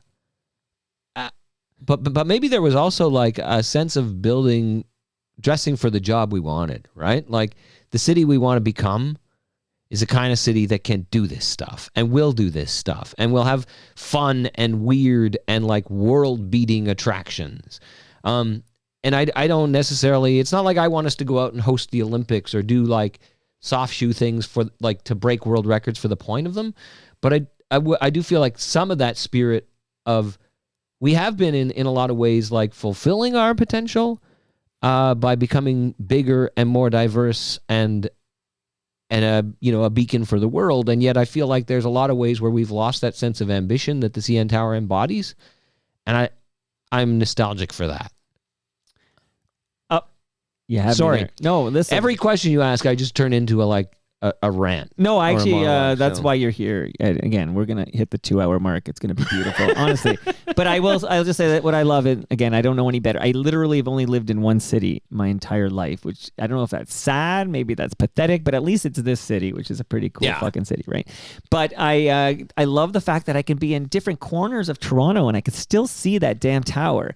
Like it literally dominates the skyline to a point where there's so few spots where you can't see the damn thing. No, I mean, and it was weird because where were we were skiing at Mount St. Louis. It was like my kids' school's ski trip, and every year I go as a parent supervisor. It's the best parent supervisor gig you could ever have. That's a good gig because you don't actually have to supervise the kids. There are like professional ski instructors there, right? So you just go skiing all day. But so I was skiing with my daughter, and two of her friends were on the lift, and they were debating because they were sure they could see the CN Tower over the horizon, and I was saying, like, that is almost certainly not the CN Tower. I think that's just like a radio antenna on the next hill over. Right. But they're so used to, like, being able to see it from everywhere. Yeah. Everywhere. That they're sure, even a 2-hour drive away, that must be it. Like, what? No, it's, I'm not surprised there were, pundits and I don't know, that's the way I see it. Like these Dick Smythe type characters or whatever that might have been crapping on it back in the 70s. But as a guy who's like addicted to the waterfront trail and biking it from here in south Etobicoke to often to just like Cherry Beach there or whatever, and then back Sugar Beach at least and back, like it's just that sort of like you always know where you are because of the damn tower, and it's like you can't get lost in this city because of the damn tower. It's like it's just like this well, beacon. And that's it's like for people who've lived there their whole lives, you say, how do you figure out where south is? And they will say, like, the lake. The lake is south. The lake is south. But if that's not useful to people who don't know the city, right? Sure. Like, if you're standing at the corner of Yonge and Bloor, it's like, well, where's the lake? That's I don't know, right? But if you say the CN Tower is almost always south, unless you can see the lake from where you are, right? Like if you right. Like for most of the city, first you have to figure out where south is. Find the CN Tower. Right. If you're on the harbor front, maybe not, but 100%. Right. But if you're on the harbor front, because you can see the lake. You can see the. You're 100% right. I had a tourist. I was biking around downtown. A tourist came up to me and asked me, "Where's the aquarium?" And I just said, "You see that tall thing? It's like go there. Yeah. It's like at the base of it. It's at the base of it. Yeah. So." Happy birthday, CN Tower. Just glad you're One glad more you're still CN here. Tower thing. One last little thing. I didn't go. go for decades, right? Because I went on school trips and with the Boy Scouts and stuff when I was a kid. And then I was like at the Sky Dome and stuff, but I never went up for years and years. And when we moved back from the U.S., my daughter wanted to go there because she had never been there that she could remember. So we went up and we ate in the restaurant there. But the revolving all these restaurant. years later, so two things. All these years later, the view from the CN Tower could still take your breath away. It is magnificent. Yes. It is worth the trip up there. It is, and just to see the city like that, especially at night, it's like, this is amazing. Mm-hmm. And secondly, the restaurant that's up there is like kind of fancy. Yeah, I think so. But it's like, I've eaten in some really nice restaurants, and it's not like remarkably great food. But what it is like, if you're going to spend the amount of money to ride up the elevator anyway, the multi-course tasting menu that they have, or like price fix menu that they have, is like only a little bit more and includes the elevator ride up. And so it's like actually a super deal. Pro tip. Compared to just going up the elevator. This ties in brilliantly. Like we talked a little earlier about Blue Sky, which I'm enjoying, and I no longer post on the app formerly known as Twitter. And if anyone listens to the Mike Wilner visit, speaking of Toronto Star, Mike Wilner came by a couple of weeks ago, And after that episode, I posted my very last tweet. I guess I don't know what we call it now. It's funny because then later that night, I got the email from the CNN producer and said, "Would you come on tomorrow morning?" So, anyways, just it all happened. That was quite a day. Okay, but on Blue Sky, I said, "Hey, Ed Keenan's coming by. You have a question?" So the two things is one is Mish says, "Great guy, gave me good advice for writing. I'll have to tune in later." So Mish, you gave Mish some good advice. That's just like right, and not knowing which Mish this might be among the Michelles and Michaels and it's not Mishy me. But yeah, well, that's heartening to hear. And Walk of Life says he knows so much about the city, and I'd love to know where he visits when he has a rare day off. I feel like he knows a lot of hidden gems. So the CN Tower, not quite a hidden gem. Not a hidden gem. And it's a good segue. This is an interesting question because then you feel like you're on the spot, right? Like, oh yeah, and you don't want to where are the hidden gems? Give up a hidden gem because then the world, the million people who listen to this show in 2024, they're going to know about this hidden gem and it won't be a hidden gem anymore. That's true. So you have to be strategic. I also feel like I need like some direction possibly from you of like, what are we looking for? Restaurants? Like bars? Are we looking for like parks? How about this? So if Ben Rayner were here, a former colleague of yours, he would talk about, although it's closed now, we'll get to Ontario Place in a moment. But he would talk about the beach at Ontario Place. What he would have told me about. Yeah. And him and his daughter going to that beach. See, a lot of the things that occur to me right off the bat are not so much hidden gems. Like they're not obscure necessarily. Right. So much as that they're not as broadly appreciated as I think they should be. Like Bluffers Park, Bluffers Park Beach, and Bluffers Park itself at the foot of the Scarborough Bluffs is just like, I used to say in high school, because I was like trying to learn to be sophisticated. Sure. And I used to say it's like, because I lived in Scarborough and I was in that teenage disenchantment with suburban monotony, like a character in a John Hughes movie or something, right? And I'd sort of bought this ideology off the shelf. Although I do think there's some alienating things about suburban life, especially if you're a teenager without a car. But I also think like the zeitgeist of the time was to believe that should be alienating, right? Right. But so what I used to say though about Bluffers Park is it's like maybe the only part of Scarborough you would photograph for a postcard. Yes. Like you're standing there and it looks like you can't believe this exists in Toronto because it is the cliffs are gorgeous. Absolutely. I love jogging along the Humber River, which to me was a hidden gem because before I moved close to it, I was like an East End kid. And I just was like kind of unaware of the Humber. I knew the Are you talking about like the Etienne Brule Park? Yeah, like beautiful. in along there. Beautiful. And it's just gorgeous. I like skating at the Bentway. Yep. Ice skating at the Bentway, which is like relatively new. And again, like not completely undersung. A lot of my favorite hidden gem, like I used to be a barfly, so I had a lot of hidden gem bars, and a lot of those have even closed in the meantime since I stopped drinking and stopped hanging out in bars. And a lot of my favorite hidden gem restaurants have closed. Like I was like always like I love diners, right? Like I love Greasy Spoon diners, and more of them have just like disappeared, including the Dundas Street Grill, which was like relatively big, but like great breakfast joint. Especially with a family, like because they had a parking lot. I'll give you a pro tip. I hope I don't blow it, but because I also frequented the Dundas Street Grill and then was disappointed it was closing. And where we now go is the Olive, which is like North Queen and East Mall. Right. And it's similar geographically, but the family can eat there, and I don't have to take out a loan. I was already a big fan of Real McCoy Burgers, which would have been one. But then when they closed and then there was a big outcry and they became sort of social media darlings when they reopened at Bellamy and Lawrence there. But it is like a great burger shop. Of course, Apache Burger, if you're a West End person, you know Apache Burger. Sure. But similar kind of feel of like an independent. There's Jumbo Burgers in the Junction. I do love Jumbo Burger. It's under new management the Okay. last couple years, and they're still good, but they're no longer open as late at night as they used to. I know. Shout out to my buddy onion Joe. rings. If you go to Jumbo Burger, you get the onion rings.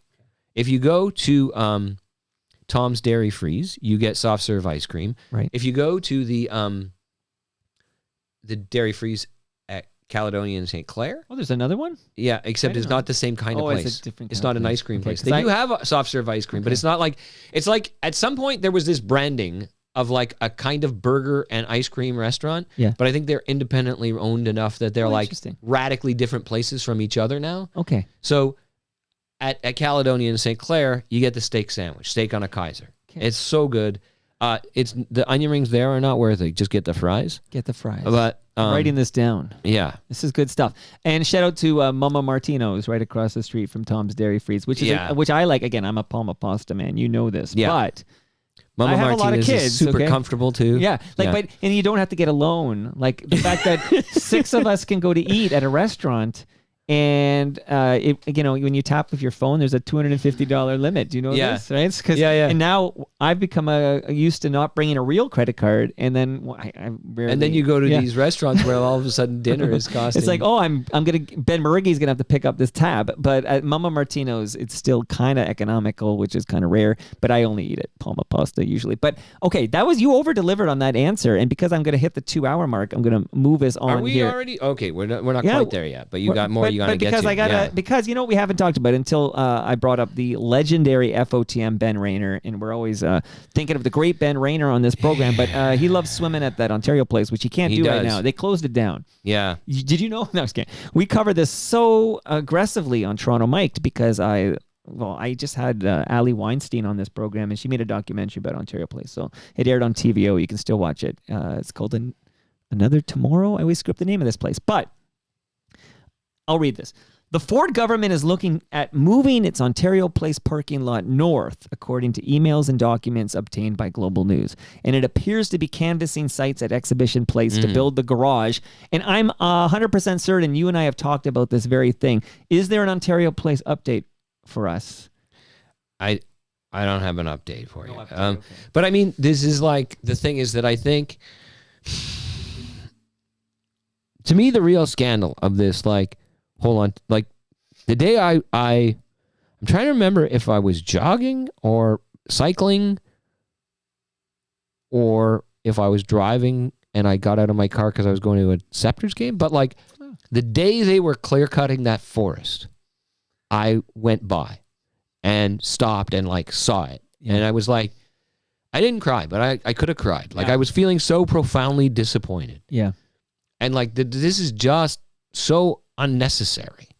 And so whether I'll be happy if they don't spend $500 million or something on a parking garage, underground parking garage there, I guess, like wasting less money than that on a new parking garage there would be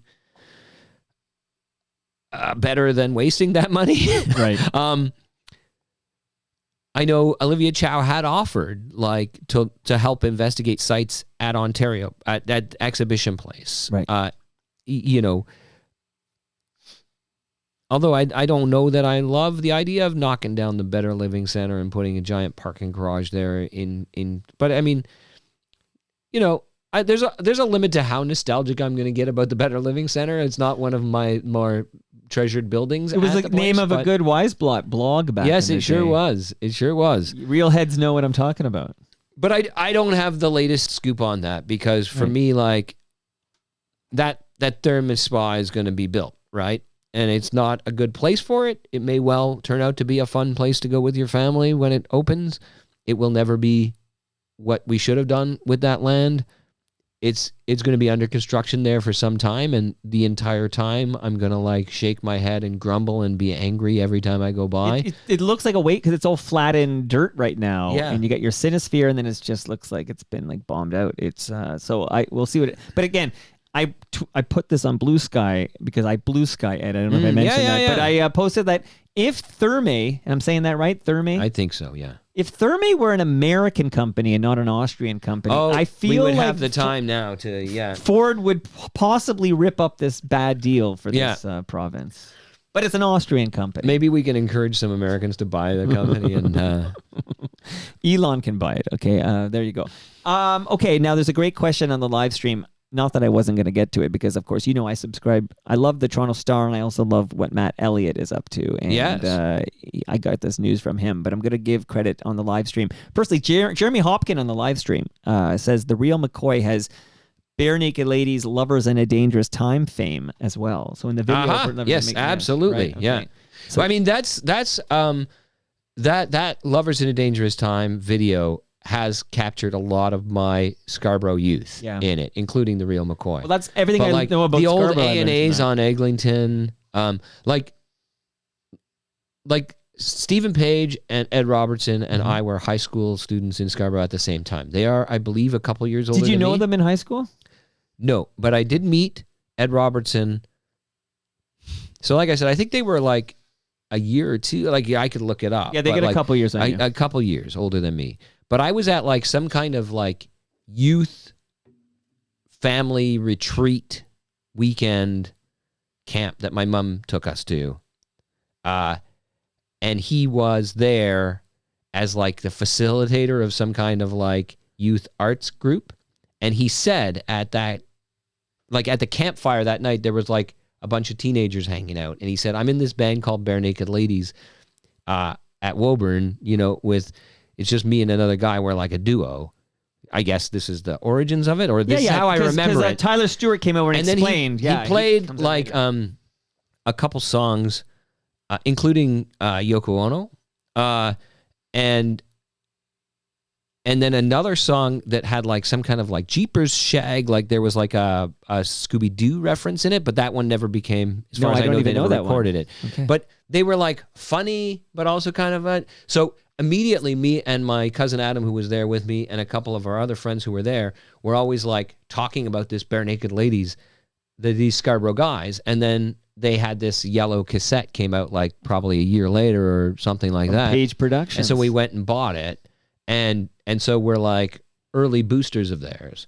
But the point, I didn't know them, but I did meet Ed Robertson while he was still a high school student before he was before the Bare Naked Ladies were famous, and he identified himself as a Bare Naked Lady then, and that's where I first heard of the group. And so I felt like this custodial ownership of them from the very beginning while I was still in high school. But Lovers in a Dangerous Time, like such a tribute to being a teenager in Scarborough at that time, right? The late 80s, early 90s, early to mid 90s. As you know, I grew up in, maybe you don't know, but I grew up the west end of this city. Yeah. So everything I learned about Scarborough is from that video. No, just kidding. But what I can't believe it happened, and we have to, and shout out to Bare Naked Ladies, pinch me. We got to pinch ourselves when we consider that Bare Naked Ladies wrote and performed a Billboard Hot 100 number one hit that closes with the line, Birchmount Stadium, home of the Robbie. Do you know this? Yes. Like, just take a moment. I'm going to sip my beer. Take a moment and just think about that. It is a Like, that's great remarkable. to have that immortalized for everybody. As somebody who used to like go tobogganing at Birchmount High School next to the stadium, right, home of the Robbie, right. Yeah, no, it's great. So, and again, I caught up later, in fact, only when I started this podcast, that I started to capture like Scarborough lore and history, and a lot of shout outs to Maestro Fresh West and some people who kind of caught me up to speed, right? And, Elbows Up, I think, took on another level, and Mike Myers went on Saturday Night Live and made the gesture there, right? Sure but did. so there's some Scarborough talk here. But it's like Birchmount Stadium, home of the Robbie, in a number one Billboard Hot 100 song. And then it's like, wow, okay. So on the live stream, they're talking about this. I'm going to quote Matt Elliott, okay? Because I like the man. What's not to like, right? Mm-hmm. And you said this word a moment ago, Eglinton. With the Eglinton Crosstown LRT finally opening this September, I'm feeling some existential dread. Is that true that the Eglinton Crosstown LRT is opening this September?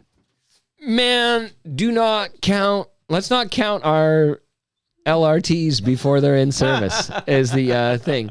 So unless it's partly my job to keep on top of this stuff, but I'm always worried that there's been like some development in the last 24 hours that I haven't hip to yet. Right. But You're forgiven. as recently as I know, and certainly when Matt Elliott wrote those words, and when I wrote a column about it, about the same topic, like around the same time, this is sort of like confirmed to the Star by sources, but not formally announced or acknowledged by anybody at Metrolinx, right? Well, there was like a trail of breadcrumbs where the TTC was like, first of all, starting to put up signs. Like, there's the shuttle bus route. Like, they have signs that say that this is the shuttle bus for when the LRT is out of service. Right. And they're putting those signs up all around. And there's like, somebody sent me a picture inside one of the central LRT stations where you go in and it's underground, and you can see that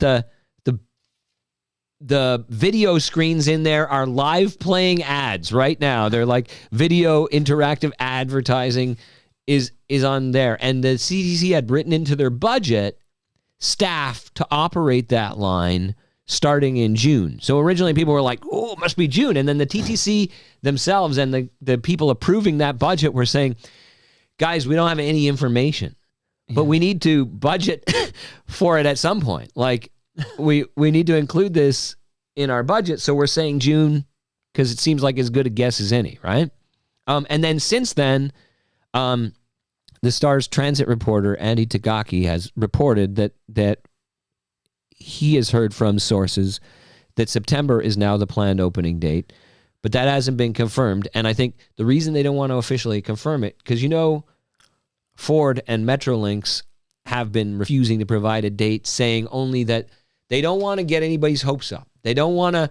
They've fooled us so many times that they don't want us to be fooled. They're going to underpromise and overdeliver. So when they are absolutely certain that they're 3 months out, that's when they'll announce it, right? Right. And those sources of Andy's have said essentially that if all goes according to plan now, it will be in September, but they're terrified to announce it in case they uncover some other problem, right? Like, they are regularly running like full service in there, like training runs and all of that. Like it's on, but there always remains the chance when we're talking about what's the largest infrastructure project in recent Canadian history, like in decades, certainly in Toronto, in decades and decades, is now gone so far over schedule and encounters so many problems that you always think, well, something could happen. But September is the unofficial date. Well, you'll be back here in 3 months, so we'll get an update then. You come every quarter if people don't know that yet. Will that put us into the window where they will have announced it officially or done one of those like, oopsie, nope, not going to be September. Well, this is definitely one, we'll believe it when we see it kind of deal, because we've gone this far. It's interesting that the city, CN ever built like this tower that was the tallest freestanding structure in the world for so long. I think until I know Dubai's got a big one now. But on that note, because I forgot to mention it before as well, now CN Tower. Wow, that was opened in 1975 because it's 50 years old. See, I can do that math. And I was opened in 1974. There you go. So I know exactly how this works. And I learned this from building Toronto Skyline with Nick Iones. I learned that your old stomping grounds, 1 Yonge Street, the tower that's being built at 1 Yonge Street is going to end up 345 meters tall, which, there are much bigger towers in the Middle East and in China, etc. But it's worth noting that the penthouse, which I think is like $30 million if you want to pick it up, I think it'll be the 105th floor if you want to live on the 105th floor. It's going to be the same level as the observation deck. Lower observation deck at the CN Tower, So that is interesting. That's happened. So I feel like you, as a tour star guy, you might want to pick up that penthouse. 30 mil. Not bad. Well, maybe we could go in on it together. Okay. 15 each? Because the journalism business isn't what it used to be. So it's a bit of a financial lift for me. But, if you want to get in on it with that juicy podcast filthy lucre. Well, what I'll do is, because I'm having the big event on June 26th. By the way, pass a hat there for our penthouse fund. Last year, we had an event in late June at Great Lakes Brewery, TMLX 15. The listenership bought me a kayak.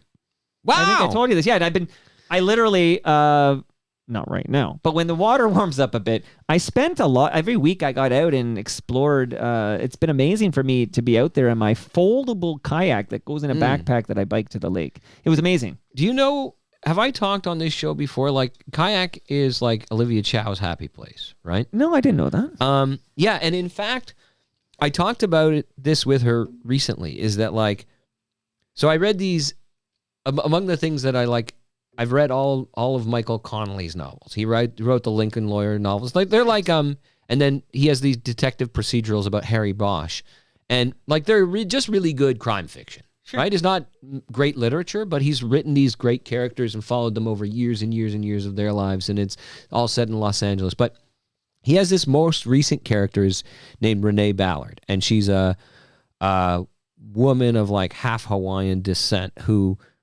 is an LAPD police officer. But as we first meet her in the first novel, she's homeless. Nobody knows that. She works the night shift, and every night at the end of her shift, she drives to the beach and goes surfing. She sets up a little tent on the beach, goes surfing to clear her head and de-stress, and then, pitches up her surfboard. She's got her dog tied up in front of the tent. She goes inside and sleeps, and that's where she lives when we meet it. And it's like, you can picture as a novelist, but like almost the film adaptation or the TV gimmick of like, it's like the Lincoln Lawyer whose office is his Lincoln car. Right. And it's like the detective who's like a surf bum by day, detective by night. And Olivia Chow, from what I can tell, actually, like at the end of a lot of shifts, year round, because she has a dry suit that she wears and she goes in the winter, but like year round, she has like her police detective escort, like who's her 24/7 body protection, like drive her out to locations like along the Toronto waterfront, and she kayaks out to the islands, kayaks around. Like it's like where after a hard day of mayoring, she's de-stressing. And it seemed to me equally like the kind of gimmick that a TV character would have. Yeah. Like the kind of scene you would see on a thing. But if you've got a kayak and you're getting into it too, maybe you could do a like entice her with a kayak episode where you guys like get the portable studio out on floaties and get out there in the water. I'm always 3 steps ahead of you. Are you kidding me? I'm going to pitch this for sure because Olivia Chow needs to become an FOTM. But I always loved it, but I never even thought about kayaking in the city. Sorry, but that's just a wild diversion to Renee Ballard. But it is like a weird thing about the mayor that you think. So she works hard, she plays hard, and kayaking's her and her coping mechanism there. Amazing. I will kayak with the mayor. Absolutely make this happen here. So I was. Yeah, so last June, yes, I was surprised with the kayak. Maybe this June, TMLX 18 at Great Lakes Brewery. They'll crowdfund you up a penthouse at one. Right, young penthouse. Not that I actually want to live on the 105th floor, because I like to take stairs. My mom lives on the 3rd floor of a condo, and I've never been in that elevator. Like I like the stairs, and that's the 3rd floor. Yeah, now, 105th floor is a bit harder of a. Right. Who's got that kind of time, right, Ed? 105th floor. I mean, Mike won't take the elevators. 105th floor. Well, okay. I was reading up on the CN Tower recently, and apparently, when they do those charity stair climbs every year, my buddy Mark Carey does it. Average time to get up to that lower deck, which is so at that same elevation, is about half an hour. But the fastest times are like 7 to 10 minutes. Wow. Like the fastest guy or the fastest person to ever do it was like 7 minutes and change. But like lots of every year, the fastest person usually under 10 minutes. So if you build up your fitness, potentially you could be scrambling up to your 105th floor penthouse in a matter of 10 minutes. Oh man, my quads would be so hard. Yeah. Okay, so a couple of points here because we got like 20 minutes here. We're rocking and rolling here. Did you know since your last visit we had a provincial election? I was vaguely aware that one had happened. Yeah, the results eerily similar to what would as if it except never this happened. riding because you're in the riding. Right. Lee Fairclough. I always butcher that name because Fairclough. Lee won, and we used to have a progressive conservative MPP. That's right. Now we have a liberal. But you're right; it was awfully similar, and it was a 3rd majority for Doug Ford. Yeah. So Do you think? Well, and he's like the first premier of Ontario to win a third consecutive majority since like Leslie Frost in the 50s, I think, or something like that. Wow. Now, we were just kids, right, Ed? So there have been like people who've won 3 consecutive terms, but not 3 consecutive majorities. No, Yeah. it's impressive, and it's clear because this ties in with the federal election cycle we're in right now. Because April 28, and then this is how we're going to close with all this stuff, which it's clear that Doug Ford is not going to help Pierre Poilievre and his Conservative Party. Yeah, from what I can tell. Now, I mean, it looks pretty clear. You and I have talked pretty regularly over the years, and so it will be no surprise to anyone that I am not a guy with deep sources in Doug Ford. Like, sources close to Doug Ford are not talking to me. Right. Almost never. Right. So this is like from my colleagues and the other political people that I talk to regularly, the impression I get is that Doug Ford and Pierre Poilievre do not like each other at all. Like is an understatement, and had a frosty to non-existent relationship. Part of why Doug Ford wanted to go to the polls early was to beat the federal people there, because he thought if Pierre Poilievre won, that would be bad news for him in a number of ways, and all of that. But yeah, those behind the scenes tensions have certainly exploded into the forefront in the last couple weeks, haven't they? And I mean, it doesn't take a Ed Keenan to connect dots that possibly, again, this is all just speculation and possibly stuff here. Pure speculation. Lauren Honickman wants me to say this is pure speculation on my part. So Pierre Poilievre, let's say on April 28th that he loses this election. Okay, yeah, which he might not. Yeah. Right, there's a lot still to happen. Oh yeah, we're all speculating here. So let's say he loses, which I think as recently as 3 months ago, we'll say. I don't think that was any. I think we all thought at least I'm going to speak for myself. I can't speak for anyone else. But 3 months ago, I thought it was a surety that the Conservative Party would form a majority government in 2025. Smart political people were like not even qualifying their statements that when Pierre Poilievre is prime minister. I had many a CBC person over, and I would talk to them. When Pierre Poilievre is prime minister, what are your concerns? He's defunding the CBC on day one. Which I have I think maybe I used to like a long time ago. I think maybe I used to be too cocky about my ability to make political predictions. Yeah, when you said Hillary was going to win, you said I had already learned my lesson by then. Good. But even earlier than that, when when people thought Donald Trump, like, well, we want him to be the nominee because he'll never win, and I would just be like, be careful what you wish for, because like things don't go according to plans, right? Like, so like at some point, I became almost too protective, where like I couch everything in a like, well, maybe, like don't, and so, but yeah.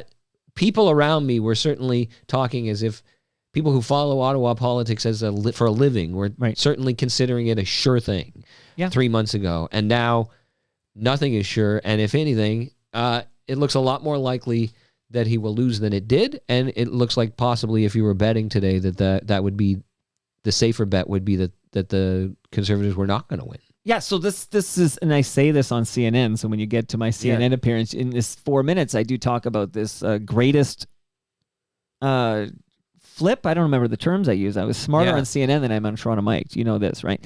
But the greatest turnaround I've ever witnessed in my life following politics. Polling history in Canada, I think. So this surety, and again, I actually had, it's one of those things where, levels, first you accept it, and then you go on. So it's like I was braced for the fact that it'll be Prime Minister Poilievre. I will declare, people listening to the show know I'm not a big fan of the man, but I'm not a journalist like Ed Keenan. I can have these opinions. Okay. So, although you're a columnist. I'm a columnist, so I'm allowed to have opinions. You're allowed to have opinions. You're paid to have opinions. Okay. So, what about, to get back to the Doug Ford thing? So Doug Ford just won 3 majorities provincially. I don't know how good his French is. I don't know how much it matters in 2025. But you know where I'm going with this. Pierre Poilievre, he loses. He would be ousted as, I think this. How'd you blow a 4-1 lead against the Bruins, right?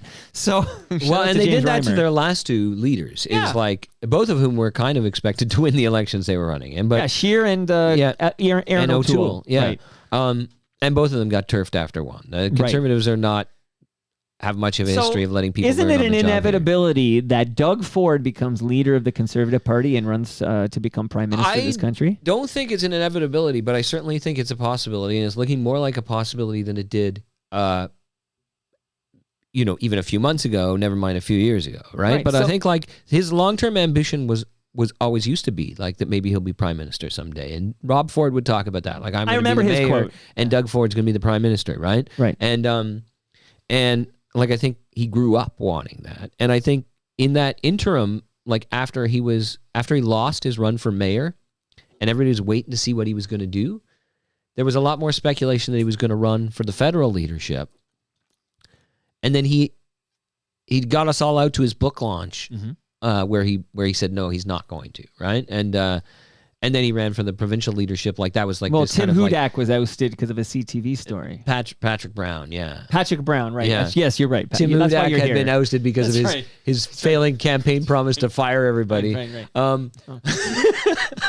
Can't keep track of these. Where he GC took a sure thing and shot himself in the foot. right, which John Tory also did famously with the religious school. But yeah, like then he swept in and took over. But he was, so my understanding again from talking to other people, not from me having sources with direct firsthand knowledge, is that he was taking French lessons after he became premier, earnestly trying to learn enough French. First of all, to like speak to the Francophones of Ontario, but also as a part of a potential. Sure. And I also, my understanding is like maybe he's abandoned that or semi-abandoned it. You don't hear much about it anymore. He doesn't seem to be trying really to speak French anymore. But, that question of how much it matters in 2025 is like, I think it does matter in Quebec, but it's not the only thing in the way that it used to, right?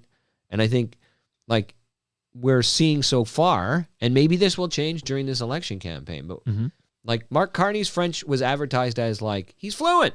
And then he started speaking French in places where his French is far better than mine, but that he speaks kind of Ottawa French, which means... Okay, well, I have like, French, and my daughter and my oldest, all my kids, but the older two are fluent in French. So they went to French immersion. And the accent is rough, but I have it on good authority from my sources that his French is actually pretty damn good. Right, but according to Quebecois people I know and people who are... is that his French...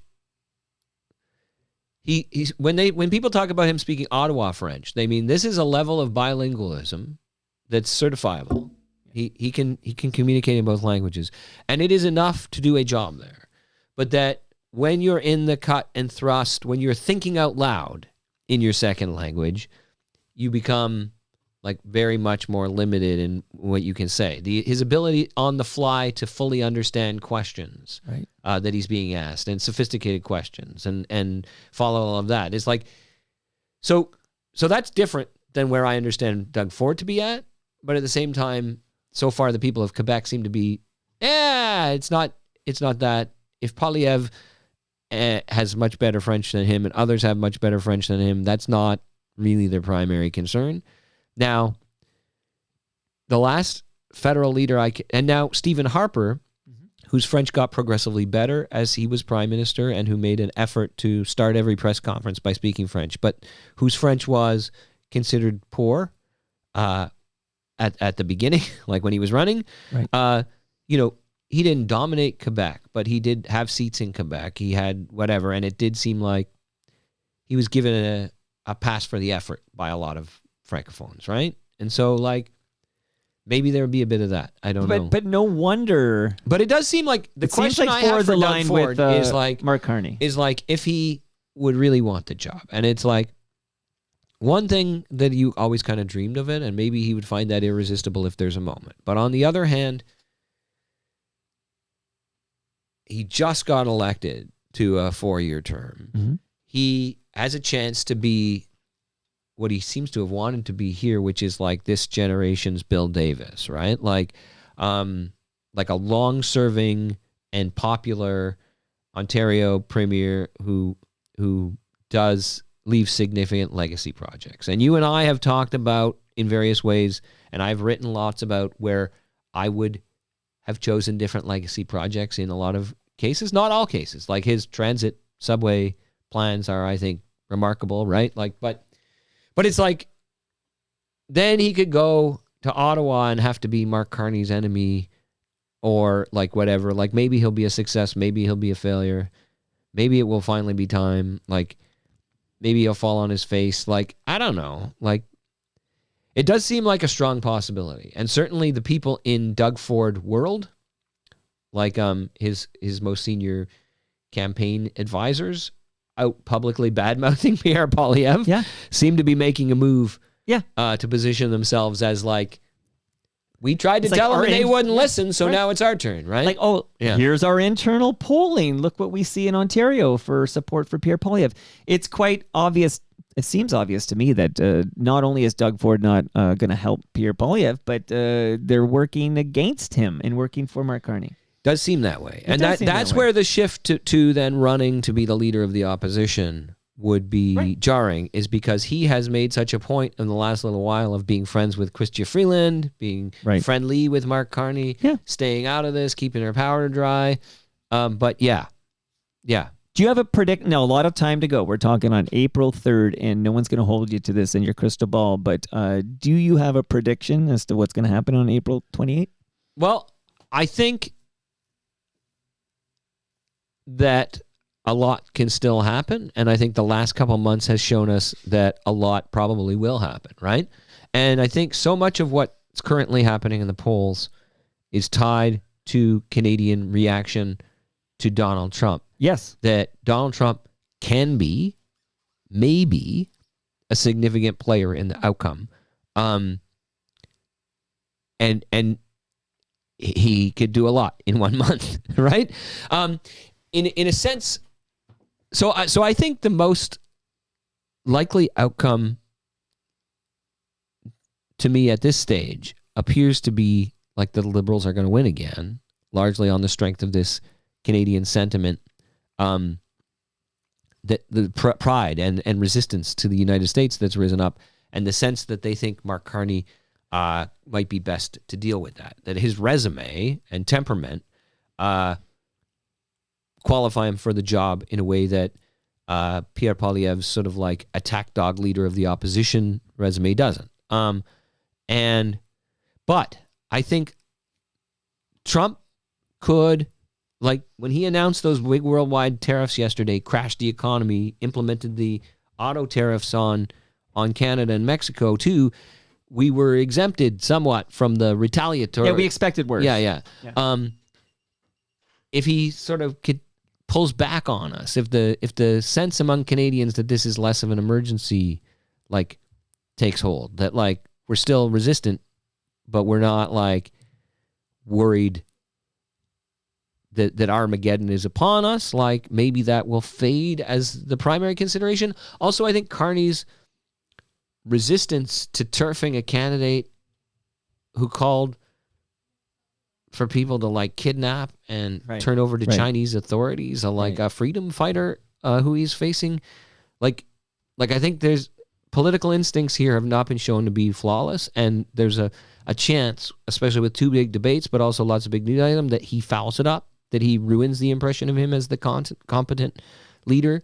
There's a chance that Pierre Poilievre convinces people that he's the Trump fighter, that he has a different gear to go through rather than just being the sort of like tear the government down attack dog, that he's shifted. So like lots can happen. But if I was forced to place a bet right now, I would probably bet on a Liberal majority to win more money. But I could also bet on just a Liberal win. Yeah. I think the odds of a Conservative majority look very slim. Bruce Arthur. You friendly with Bruce? I know. Yeah. He's also an FOTM. Okay. Bruce Arthur, just on Blue Sky, he wrote, truly incredible that today was the day Poilievre proposed a stern and good faith renegotiation of the USMCA agreement and an accompanying pause in tariffs. Like, so Bruce has been relentless, basically, in that Pierre Poilievre is struggling to, I would say, read the room, but read the country And his response here, and again, I have to check myself that I'm a Toronto guy. So where I'm sitting is it's gonna go red here, and most of the city will go red with a few spotters of orange. Okay? Orange, yeah. So Toronto's, I don't think a single riding. We're not in a swing state. The 905 is is Canada's version of Wisconsin and Michigan and Pennsylvania, but Toronto is Massachusetts, baby. No blue. I can make this stern prediction right now. No blue in the 416 on April 28th. But I just wondered if Pierre Poilievre has a comeback game in him in the next 3.5 weeks. Considering, and this is a line that I've heard from many a PR expert over the years, and I believe it to be true, which is you never let a good crisis go to waste. And there's a quote I wrote down because Mark Carney apparently said this today. If the United States, or maybe it was yesterday, but in the last 24 hours, if the United States no longer wants to lead, Canada will. And I think that sentence from somebody we see at the helm that we trust as we go against Trump in the United States here, that it's exactly what Canada wants to hear. Like, I feel like this is, and I feel Carney and the Liberal Party of Canada should send flowers to Donald J. Trump. That this gift that he's given that party when they were down and out, and then he make a leadership change, and now I think they're going to win a majority government on April 28th, that they can basically be at the helm, say things like that. If the United States no longer wants to lead, Canada will. And I think Canadians mostly, unless you're a diehard conservative voter and it doesn't really matter who's in charge, you're voting conservative because you hate the Liberals, whatever, you want to hear that. And I think that the Liberal Party is in a very good spot thanks to Donald Trump. Another thing about that, though, and I think this is where Poilievre has a hard time. It's one thing for, like, they say, oh, he should pivot to realize Trump is the enemy and all of that, right? But I also think that, like, with the Canadians having the sense that the country is under attack, they do want stuff like that sense of, like, if the United States is, and who Charlie Angus said at the speech at the Elbows Up Toronto thing, and he said something like if we have to be the defenders of democracy because the United States isn't going to, we'll be that because we've done that before. Right. We've been doing that all the way along, right? And so I think this sense that Canada could take a place of, like, leadership in the free world, not necessarily assumed to be leaders of the free world like the United States used to, but to be a leadership role in the free world. I think that's something that Canadians are hungry for. But I also think it's one of these times where our integration, you and I talked about how the relationship's ruptured in a way that makes you question whether it could ever be restored the same way.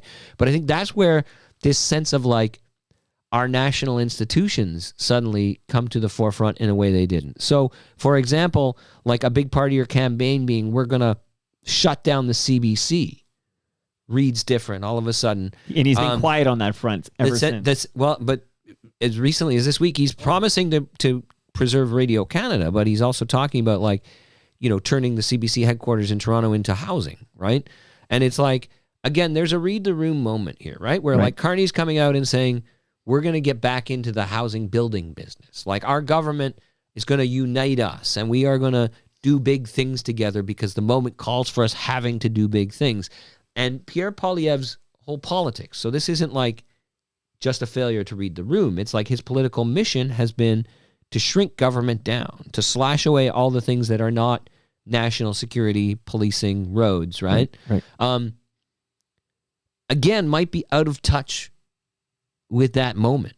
And maybe that's partly that I'm like a bleeding heart, like big government guy to begin with. And my criticisms of big government is often that they're not delivering what they promise they're going to deliver, that they don't get it done fast enough, that they don't do it effectively, right? But there's no question in my mind that a healthcare program, a dental care program, like government interventions in the housing market, like that, those are good things. So that's my political bias coming in. But it does seem like at a time where, like, can our federal government be the backstop that keeps Canada's economy going, props up the people, reunites us, gives us a new sense of mission, that it's hard to step up to that challenge if your entire political project has been, can we dismantle Canada's government, right? But that's the job he has, so we'll see, right? Well, we will see, and this will be long in the rearview mirror by the next time you visit, Ed. But that 2 hours blew by. Flew by. Time flies when you're talking Trump. We didn't even talk about the Science Center. That's how busy. Well, unfortunately, I have no new updates on the Science Center. Okay, but there is, to bring it back to Toronto, and you can read more about Toronto. Go read the Toronto Star and read everything Ed Keenan has to write. He's a gem in this city. But that Gong guy is running for MP. The Gong.